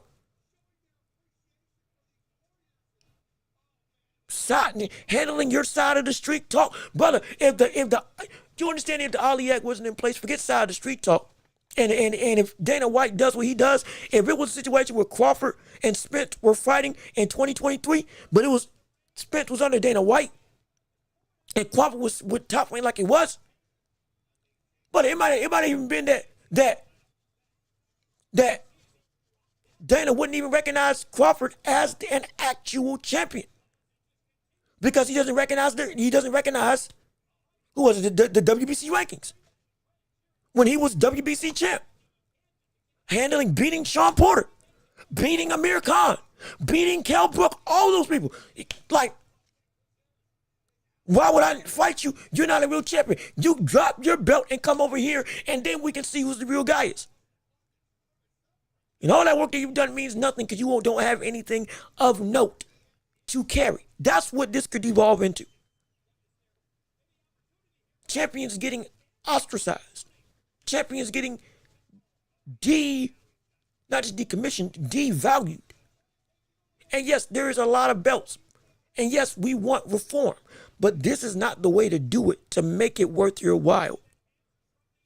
Because this can only, with how you're talking, lead to a very bad situation. Very bad situation. That is incredibly dangerous.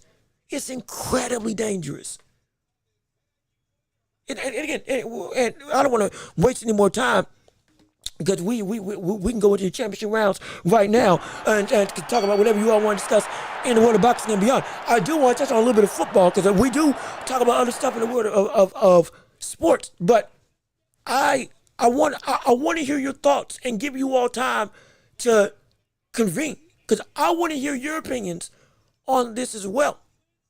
I'm not trying to be just a repeat stickler. I don't want to just reiterate points. I don't want to bore you. Definitely don't. I'm trying to entertain you. But also, we want to make sure people learn and get the ins and outs of what's going on. Understand the issues that are happening. Because this is just as important as the fights themselves. Because this can potentially stop a lot of fights that you all want to see. and that us as boxing fans need to see. Because, yeah, if you are going to till up a garden and you need to clean it up, you're absolutely right. You need to clean it up. Get the weeds out. But if you get the weeds out, but you do it in the wrong way, guess what? You're tearing up the entire garden. And now nothing can grow. That's where I'm scared this is going. I'm saying, because now you change the meaning of undisputed. You do. You do. And it's because it's done by neglecting the lineage of the people that have the belts already. Again, getting to one belt is a tricky situation. I definitely don't have the perfect solution. But to do it in a way that is bullish, that will inevitably go through and diminish, from the way that Dana's talking and the language that he's using up until this point, diminish everybody who has a belt or is ranked by other sanctioning bodies. That is not the way to go. It ain't. Especially when the concern is also off the backs of you saying that we're the only belt that matters. You're also underpaying the people who are champions in your own division, unless they're at the top of the top. And so it's like, well, you're saying our belts and our legacy, our lineage means nothing. Our history means nothing. And you're not even going to try to find a way to rope it into your own, but you're also going to then make it less lucrative for us to come in and fight for your belt that you say is the only belt that matters outside of the ring belt. And then couple that with the fact that now you didn't do all that and potentially you can manipulate the rankings so that if I'm not a big enough star and I legitimately earn my shot under the, we'll say they use the same framework of rankings and you fight to get ahead like they do in the UFC, that's fine. But if you don't think I'm big enough, guess what? You can bump me back down for somebody else because, oh, we went back and reviewed it and actually this brother should be higher than you. And that's a bold-faced lie. Because you got to understand, Dana White controlled everything in the UFC. Everything in the UFC. That's not the case in boxing. That's not the case in boxing. And with all due respect, you're dealing with an amount of money that you ain't never dealt with when it comes to the world of the UFC. You have Dana White's first promotion was the third highest gate in boxing history. From a viewership standpoint, the third highest fight in boxing history. Only succumbed by the likes of, or at least in the modern era. Only beaten by Floyd and Floyd again against Pacquiao and McGregor. So you mean to tell me that and every single time somebody, even if they've been in the sport and they said they wanted to make it better, every single time somebody came in to make the sport better, they succumbed to the amount of money that was coming in because of greed. And they capitulated and they changed the very ethics that they said they were going to operate under when it came to we're trying to make the sport better. Like I said, it became the monster that they sought to destroy. And now they're part of the problem. And with Zuffa, the same thing can happen. They can be part of the problem. They can be part of the issue. They can be the issue. You more than change the effect of undisputed. You change the effect of boxing itself. You literally change history. You do. You genuinely change history. Every new belt that came in changed history. Every new promoter that came in changed history. But up until this point, all of them changed it within the same umbrella of what? The Ali Act. I told you. I'm not trying to be a broken record. I'm really not. But it all circles back to the same issue.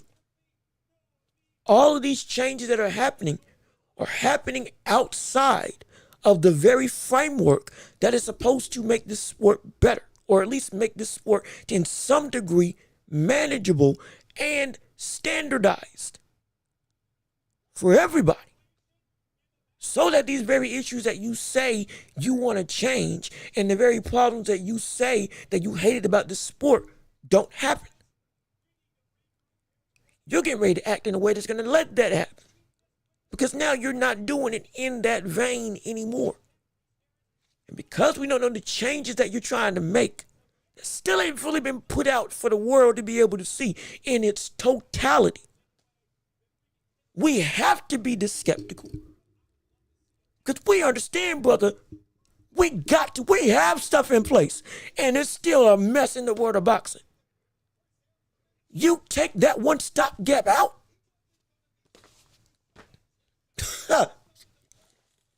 it's insane. What's his problem with the Ali Act? Again, Sean Zito's trying to figure it out. I'm trying to figure it out. And again, I will. This is the most. Let me see if this is the right clip before I play it for you all. We're already working on a new design. Where's it? Is this it? Meeting for a new boxing ring. So yes, we will bring lots of different elements to the production and to the sport. And yes, I'm trying to listen to make sure this is the right clip to play for you. I wouldn't say no to that. I'm not right now. I'm not sitting here saying we're going to change rules and we have a list of rules we want to change, but I wouldn't say no. That's not possible either. Here we go. Where's the clip? It is here we go again. Here's the clip. I'm gonna play this clip again. Because I played it earlier. But this is at this point. This is all I've been able to gather from him when it comes to his issue with the Ali Act in of itself. He says good intentions, but it's held back business. Now let him explain. And the Muhammad Ali Act, we're going to add on to it. So the guys guys being fighters that want to fight under the Muhammad Ali Act, exactly the way it is, will have that opportunity to do that. Or you can bet on me and fight with me under our version of the Muhammad Ali Act. So that thing's been blown a lot out of proportion, and I get it. And I knew people were going to freak out because that's what people do. I said, do you need those changes to happen to launch your league in 2026? No. Or the amendments that you want to add on? Right. No, but we're doing it. Listen, the Muhammad Ali Act was put in place with all good intentions, but I think that it's held the business back. All these guys that have been involved in boxing for a long time, the promoters they don't think big enough. I think much bigger than any of them do, no matter how bad they all want to compete with me. Listen. Notice his issue with the act is not in reference to the fighters, is it? No. Hey, look at this. It's not. We got some problems. The issue with the act, every time he's talked about it, it's not in reference to the fighters, is it? No. It's in reference to the promoters. It's held promoters back. It's held the business back. Not the sport, the business. The profits, the revenue, the potential lucrative opportunities. It has held the money back. But it ain't held the fighters back. Because it has not held the fighters from money. It has held the promoters from money. Because the promoters got greedy and they stole from boxers countless times over. And even within the Ali Act, guess what? They still found a way to steal. It just became harder. Everything about what he has said in reference to the issues and problems with the act has never been about what it's done for the sport. It's what it's done for the business. And the business hasn't been able to be capitalized to the degree that it should be by the likes of the promoters that are behind said business. That's the problem. It's not just you're not making big enough cards.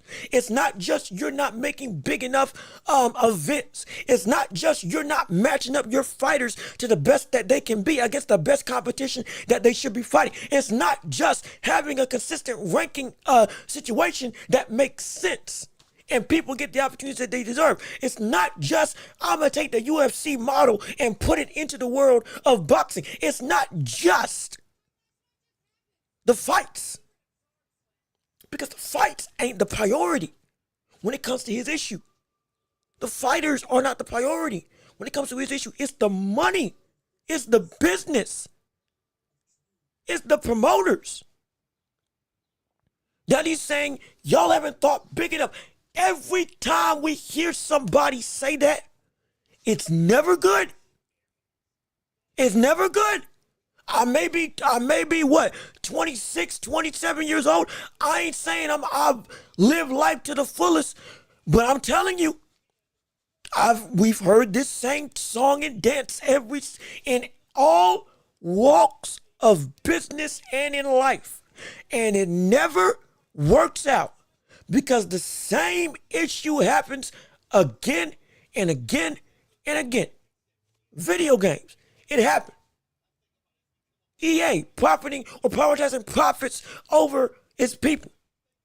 Madden being a bum situation every single year. 2K Interactive messing up every single year. Call of Duty, song and dance, the same song and dance, rinse and repeat that people are not satisfied with on a consistent basis. Nintendo, again, for those of you that play video games, going through and literally taking advantage of the loyalty of their customers by charging them exorbitant levels of money for stuff that is not worth said money. Quality, but ain't that quality. $80 now, raising the price of the industry standard for the entire world of the gaming industry because they can. Paying $80 for stuff. You don't even get a physical copy of said thing that you buy from Nintendo anymore. So you don't own the thing that you own. You just have a license to use the thing. We don't actually get a disc, a tangible disc with all the data of said game on said disc. And again, I'm a big gamer, but this goes into a multiplicity of things. Media, physical media, not able to be accessible anymore. Not nearly as easy. You know what? Because everything's digital, but you don't own the digital asset that you paid for. Remember that. You don't own it. You just have access to it. But at any given point in time, a company can turn a service off, no matter how much you paid for, and you can never use that service or that item again. Though you paid money for it, and you should be able to access it anytime. It's the same rhetoric, regardless of industry. It's the same thing that's looking like it's happening right now. See, speaking of video games, Saudi bought EA. Saudi Arabia bought EA Sports. It just happened. Will that make it better or worse? I have no clue. $55 billion deal, which is insane. Ridiculous for the standpoint of the amount of money that they pay for. But it's the identity of prioritizing the profits over both the product and the people that I'm trying to draw a parallel to when it comes to Zuffa, boxing, and the greater landscape of the sport as a whole. Oh, excuse me, I said that in a weird way. I'm trying to draw parallels when it comes to Zuffa boxing and the greater landscape of boxing itself. And now y'all are starting to see why this Aliak thing is so dangerous. is so serious. And he's trying to say, notice he said in the clip, oh, it's whatever. Y'all are, of course, people are going to blow it out of proportion. Of course, people are going to get all up in arms about it. Because they always do. People want something to complain about. The world type of rhetoric is that. As if there is not a good means to complain about said issue. About said issue. You gotta understand, even when it came to the concerns that you all brought up to me, when it came to Turkey Al-Sheikh coming into the world of boxing and just taking over the sport. One, I said the reason why he was able to do this was because the door was open, because the sport was killing itself because of what? Greed. And not doing what it was supposed to do. And two, the man was operating in the framework of the sport for the betterment of the sport, which at this point, again, I'm not trying to ride for him.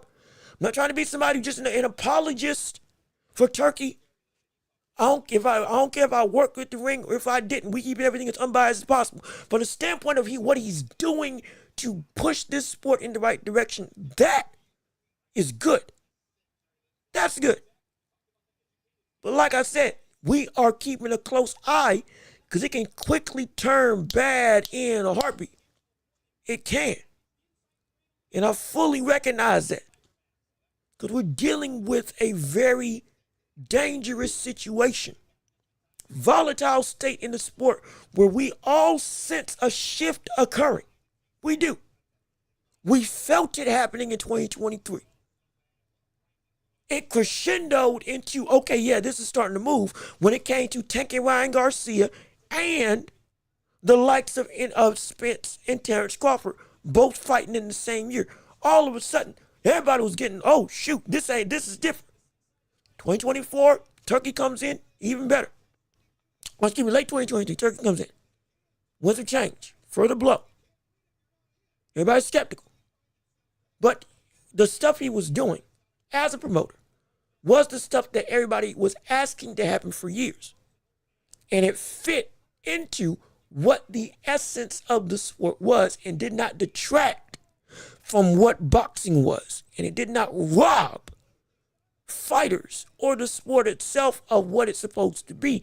It instead incentivized you to take the path that fans and other peers in the boxing world all were saying was lacking in the sport of boxing, which was people taking chances and taking risk and getting rewarded for it. Now it's starting to happen. It has been an additive to the sport that has helped to edify the sport up until this point.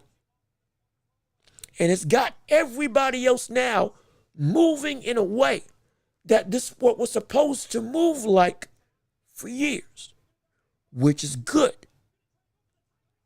That aspect, okay, that's why it's been acceptable, and we're saying we're happy this is happening. But if it wasn't that case, we definitely wouldn't be saying. And with Dana, guess what? He's tied to Turkey Al-Sheikh. He is because we're TKO, but we're not singing the praises just because, or we're not detracting just because, oh, we're riding with Turkey and that's it. No. We're detracting because this is a issue that can spell danger for the progress of the sport that we've seen from this point in time. Just like with video games and every other promotion that, again, uses the same language and rhetoric, business people or my peers behind the scenes aren't doing everything they can for this sport to be successful. Excuse me, I got like a hair that's been getting my face and nose. I don't know why. I don't know where it's coming from. But regardless of which, this be on guard and keep pressing and looking into and demanding a clear-cut plan for what Zuffa boxing is trying to be. Because we need that. Because if we get to a point where it exists in 2026 on CBS and on Paramount, and all of a sudden the underbelly of the problems come about while the success is happening, next thing you know, it's going to be too late to stop. It's going to be too late to stop. It's going to be too late to potentially cut the legs from under. It's going to be too late to potentially stop the momentum of what will happen in the long term. And even if we do stop it in the middle, guess what? The effects of the damage will already have been done. We're trying to nip it in the bud before it takes place. We ain't got no issue with another promoter coming in. Nah. We ain't got no issue with the belt being prioritized over more belts as the one true belt. No issue. But if you go about it this way that Dana's doing it now, it is a hostile takeover that can cause more harm than good. And that can really be a dangerous sentiment. Dangerous sentiment, man. Man and woman. Whoever's watching. Just be prepared for it. Please. Please. Please be prepared for it. And learn. And demand request from Dana to tell you what exactly he's thinking. Because it's operating in ambiguity and in common phrases and grandiose language. That ain't enough. That's not enough. That's how we got fooled before. We can't let that happen again. Can't let it happen again. We can't do it. We can't do it. We just can't do it. But again, it's still the championship rounds. I want to hear what you all got to say. Again, I'm not trying to ramble. This has just been, it's devolved into a very pressing and important topic. And so, but I want to hear from you all. Want to hear what you got to say while you're still coming in and talking. I guess we got 10 minutes left in the show as of right now, because you have something I got to take care of. We have some people wanting to cover the NFL for the world of boxing. I had some requests for it, and we do in the NFL and the world of sports, and we do indeed cover multiple things in the realm of the sports world beyond just the world of boxing. And yes, I know we had Tank Davis and the whole drama with Shakur Stevenson. We're gonna cover that on Thursday. Try and get all the texts and tweets and trying to figure out exactly what transpired and why all this took place and the angles of potentially new rejuvenated retirement after Jake Paul. We're going to touch on that absolutely come Thursday. No question about that. I guarantee you, be on Thursday. We're going to have this. This is a big deal. But I know we don't want to talk about Tank, but it is a big deal. We're going to address that on Thursday. But while we are here, real quick, I would like to cover at least a little bit of the outside sports landscape like we were trying to cover, or like we said that we normally do on this show.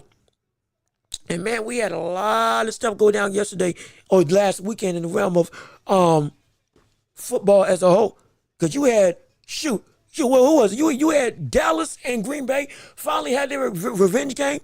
Michael Parsons, ironically enough, not having as much of a big day up until the end of overtime. Stopped Dak Prescott from running into the end zone, ending in the second largest tie in NFL history, 40-40. In a game that was back and forth. I mean, absolutely just, absolutely just insane to watch. And I'm not going to lie, that's not really a bad case for both of them. Now, again, Dallas defense, again, isn't able to stop nobody. We see that now. And we see Michael Parsons is this is what, week 3, week 4? Yeah, this is week 4. And now we see, okay, yeah, they are missing that threat of outside pressure when it comes to all pro, all world. And most likely one of the 10 best talents in the NFL right now in Michael Parsons, being that juggernaut of a defensive menace. They missed it. But George Pickens showed up and showed out this game. Dak Prescott has been putting up some decent numbers over the course of 3 games. He had it match Jordan Love with 300 yards, having himself 315 and 2 touchdowns. I believe no interceptions as well. Efficient and effective. Coming in clutch with drives down when they needed a score. So now they got at least one half of the game, one half of the equation. And with CeeDee Lamb coming back, I believe he's injured, but when he comes back, with George Pickens being a legit threat, he's always been a legit threat, being used like it. Oh yeah. Oh, this offense can be deadly. but the defense leaves something to be desired. I'm gonna tell you that right now. And so it's a it's a melancholy draw, or it's a melancholy tie. But it does have a lot of good points for Dallas with all of the we'll say disappointment that's came about from the in the world of their tenure in the season, especially how it started out initially. But also, and we're in the world of the NFL, I don't want to talk about this game. But I had one request tell me to talk about this game. And it's Carolina Panthers versus the Patriots. And yes, I know, I'm a Carolina fan. Look, we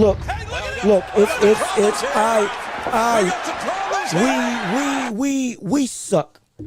We suck. We are the worst team in the NFL. We beat Atlanta 28-0. We beat Atlanta 28-0. We went and looked like we were about to have ourselves potentially some momentum. We got dropped 42 on our heads. We scored once in the first and once in the fourth. 13 points in total. Missed an extra point. And we got destroyed by Patriots. But we are dominated. And man, it looked like we were a college team. That's how bad we were. Bryce Young can't throw for nothing when it comes to being able to throw out the pocket. Having legitimate openings and just missing them outright. O-line can't block. Defense is giving up points left, right, and center. Derek Brown's the only bright spot on our defense, him and Horn. But outside of that, it's been lackadaisical. Chuba Hubbard ain't playing like he's supposed to. Xavier Legette has been, for a top pick in last year's draft, it's been a lot to be desired from a person who's supposed to be a big threat. I mean, but we understand we could by week 9. We're 1-3. By week 9, we could be what? 4, 0-5, 0-6, 0-7. We could have before the midway point in the season. We could be 1-9, 1-10 potentially. We look like a disaster. We look like an absolute disaster. And I only want to touch on the Patriots because I know they ain't going to do this next game. They're not going to do this next week. I promise you that.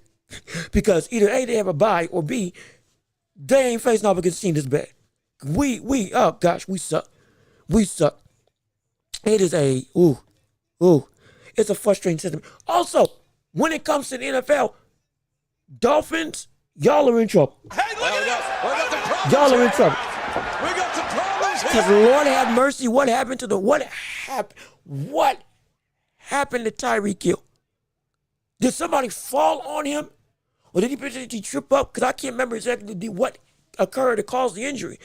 But this man, he's out for the year. Multiple ligaments and ACL tears in his leg. From, at this point in time, was considered the fastest man in the NFL. Brother, this could be a potential career-altering injury. And the man looked happy that he was gone. Because he ain't got to get thrown to by Tua Tagovailoa no more. Hey, look. And he's already seen, it seems like he's been a little bit checked out of the Dolphins organization.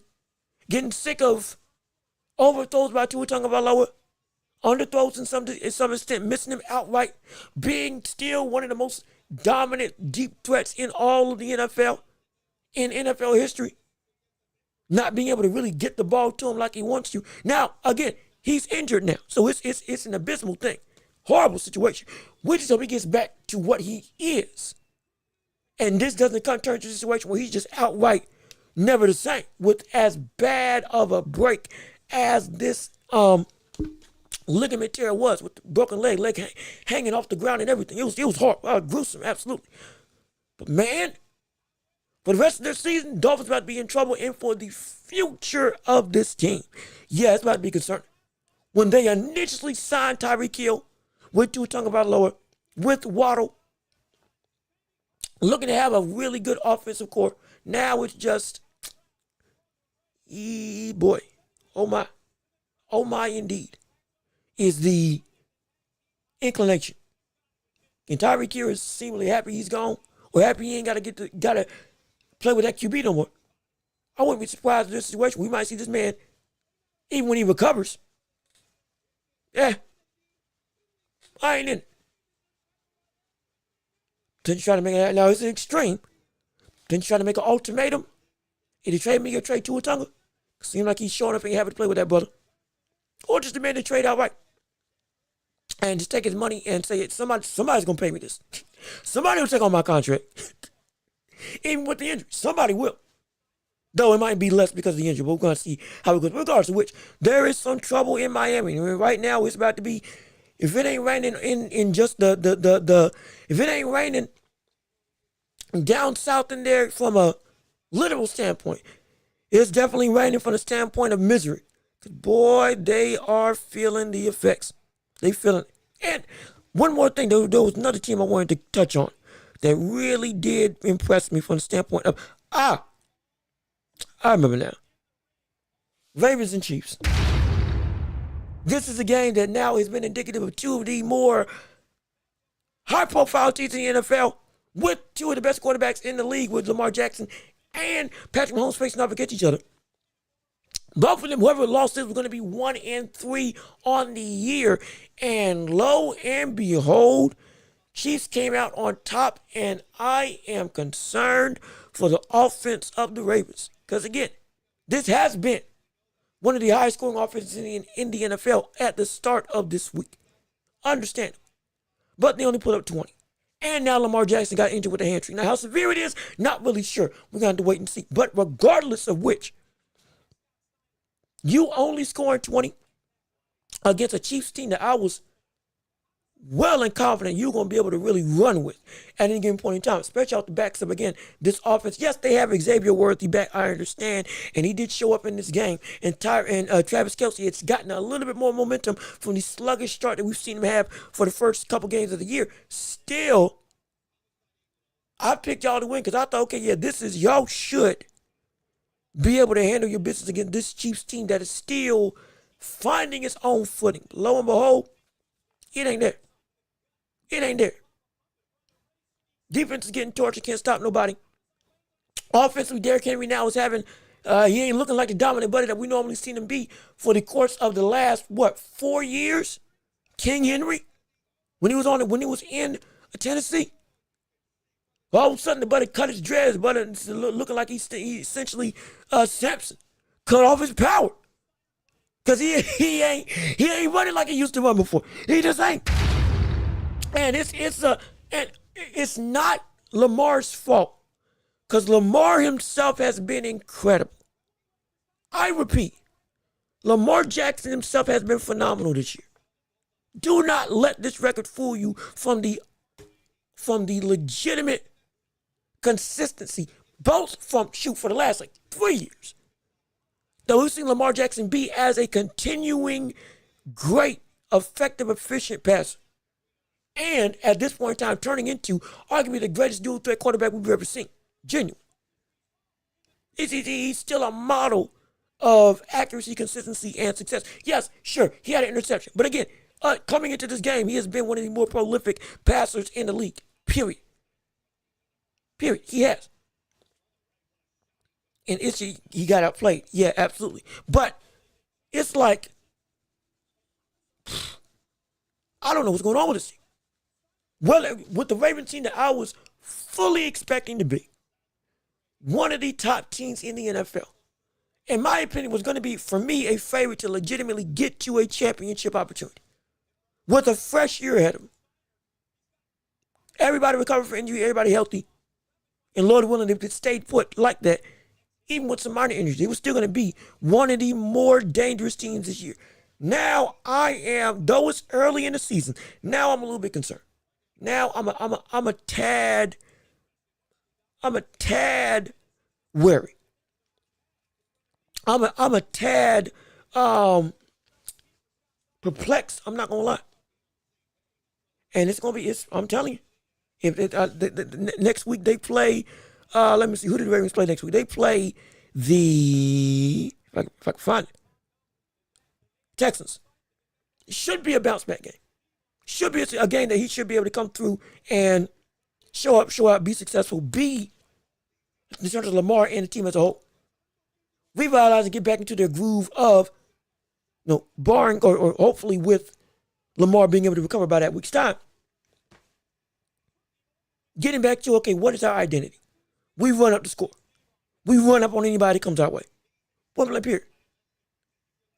Should be. But if I see them struggle in that game against the Texans, okay, I'm a little bit concerned. No, not a little. I'm a lot. Now I'm sitting up on pins and needles. Get it, boy? It's gonna be bad.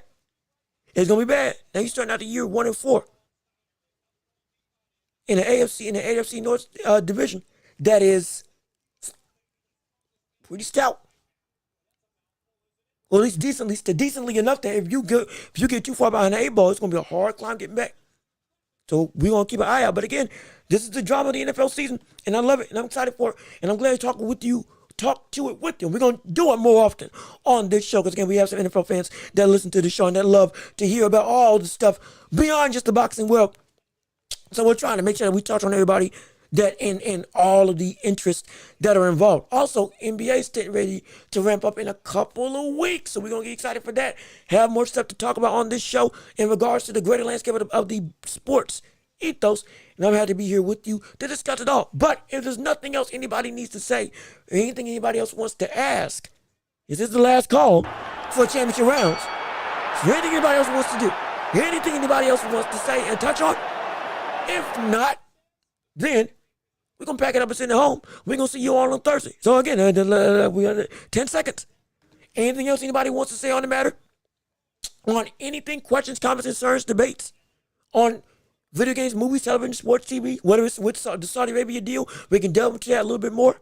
Whether it's any new shows that you into, any new inclinations or debates that you have on the sports ethos, regardless of sport. If I could talk about it, hey, I can address it. We can debate it. We can talk about it and we can get down to the nitty gritty of it. Oh yeah, we can bring it to the fun and we can make it happen. We can have us as a full blown what's the word? Conversation right through the screen with you. But if you ain't got nothing to say, it's completely fine. We're gonna have to show up and send it home. So with all of that being said, this has been another episode of The Watchable with me, host Jean-Luc Welch. We appreciate your time and effort and energy coming in and listening to the show on this Tuesday afternoon. Again, we got to touch on Dana White. We got to touch on Zuffa. We got to touch on the issues and the potential problems arising. We got to touch on the likes of Canelo and not just his career going forward, but also, should he retire? Is the elbow injury going to take effect? Is it going to be a situation where he'll be the same? All this stuff we can probably address as the weeks go on, and so much more with you all on this show. Again, please leave a like on the stream before you get out of here and before you leave. Comment what you liked or didn't like about the show. Be sure to subscribe to the channel if you haven't already, and be sure to share the show with everybody that you know, so we can keep on building up this empire together, and hopefully you have a blessed and safe week wherever you are. Rate us 5 stars on every podcasting platform imaginable. If you want to support the channel, we got Cash App and PayPal. Links down below in the description. If you want to support anything we'll do to help make this show bigger, better, grander, and we invest back into the show to make this thing grow, absolutely. And hey, keep on telling people about us and keep on tuning in, because you don't want to miss the hottest show in all the globe right here on YouTube and on every podcasting platform. So, I've been Jean-Luc Welch. Y'all have a wonderful peace and love. We are out here. Yes, sir. We're going to see you all on Thursday. Be safe, be blessed, and we are out of here.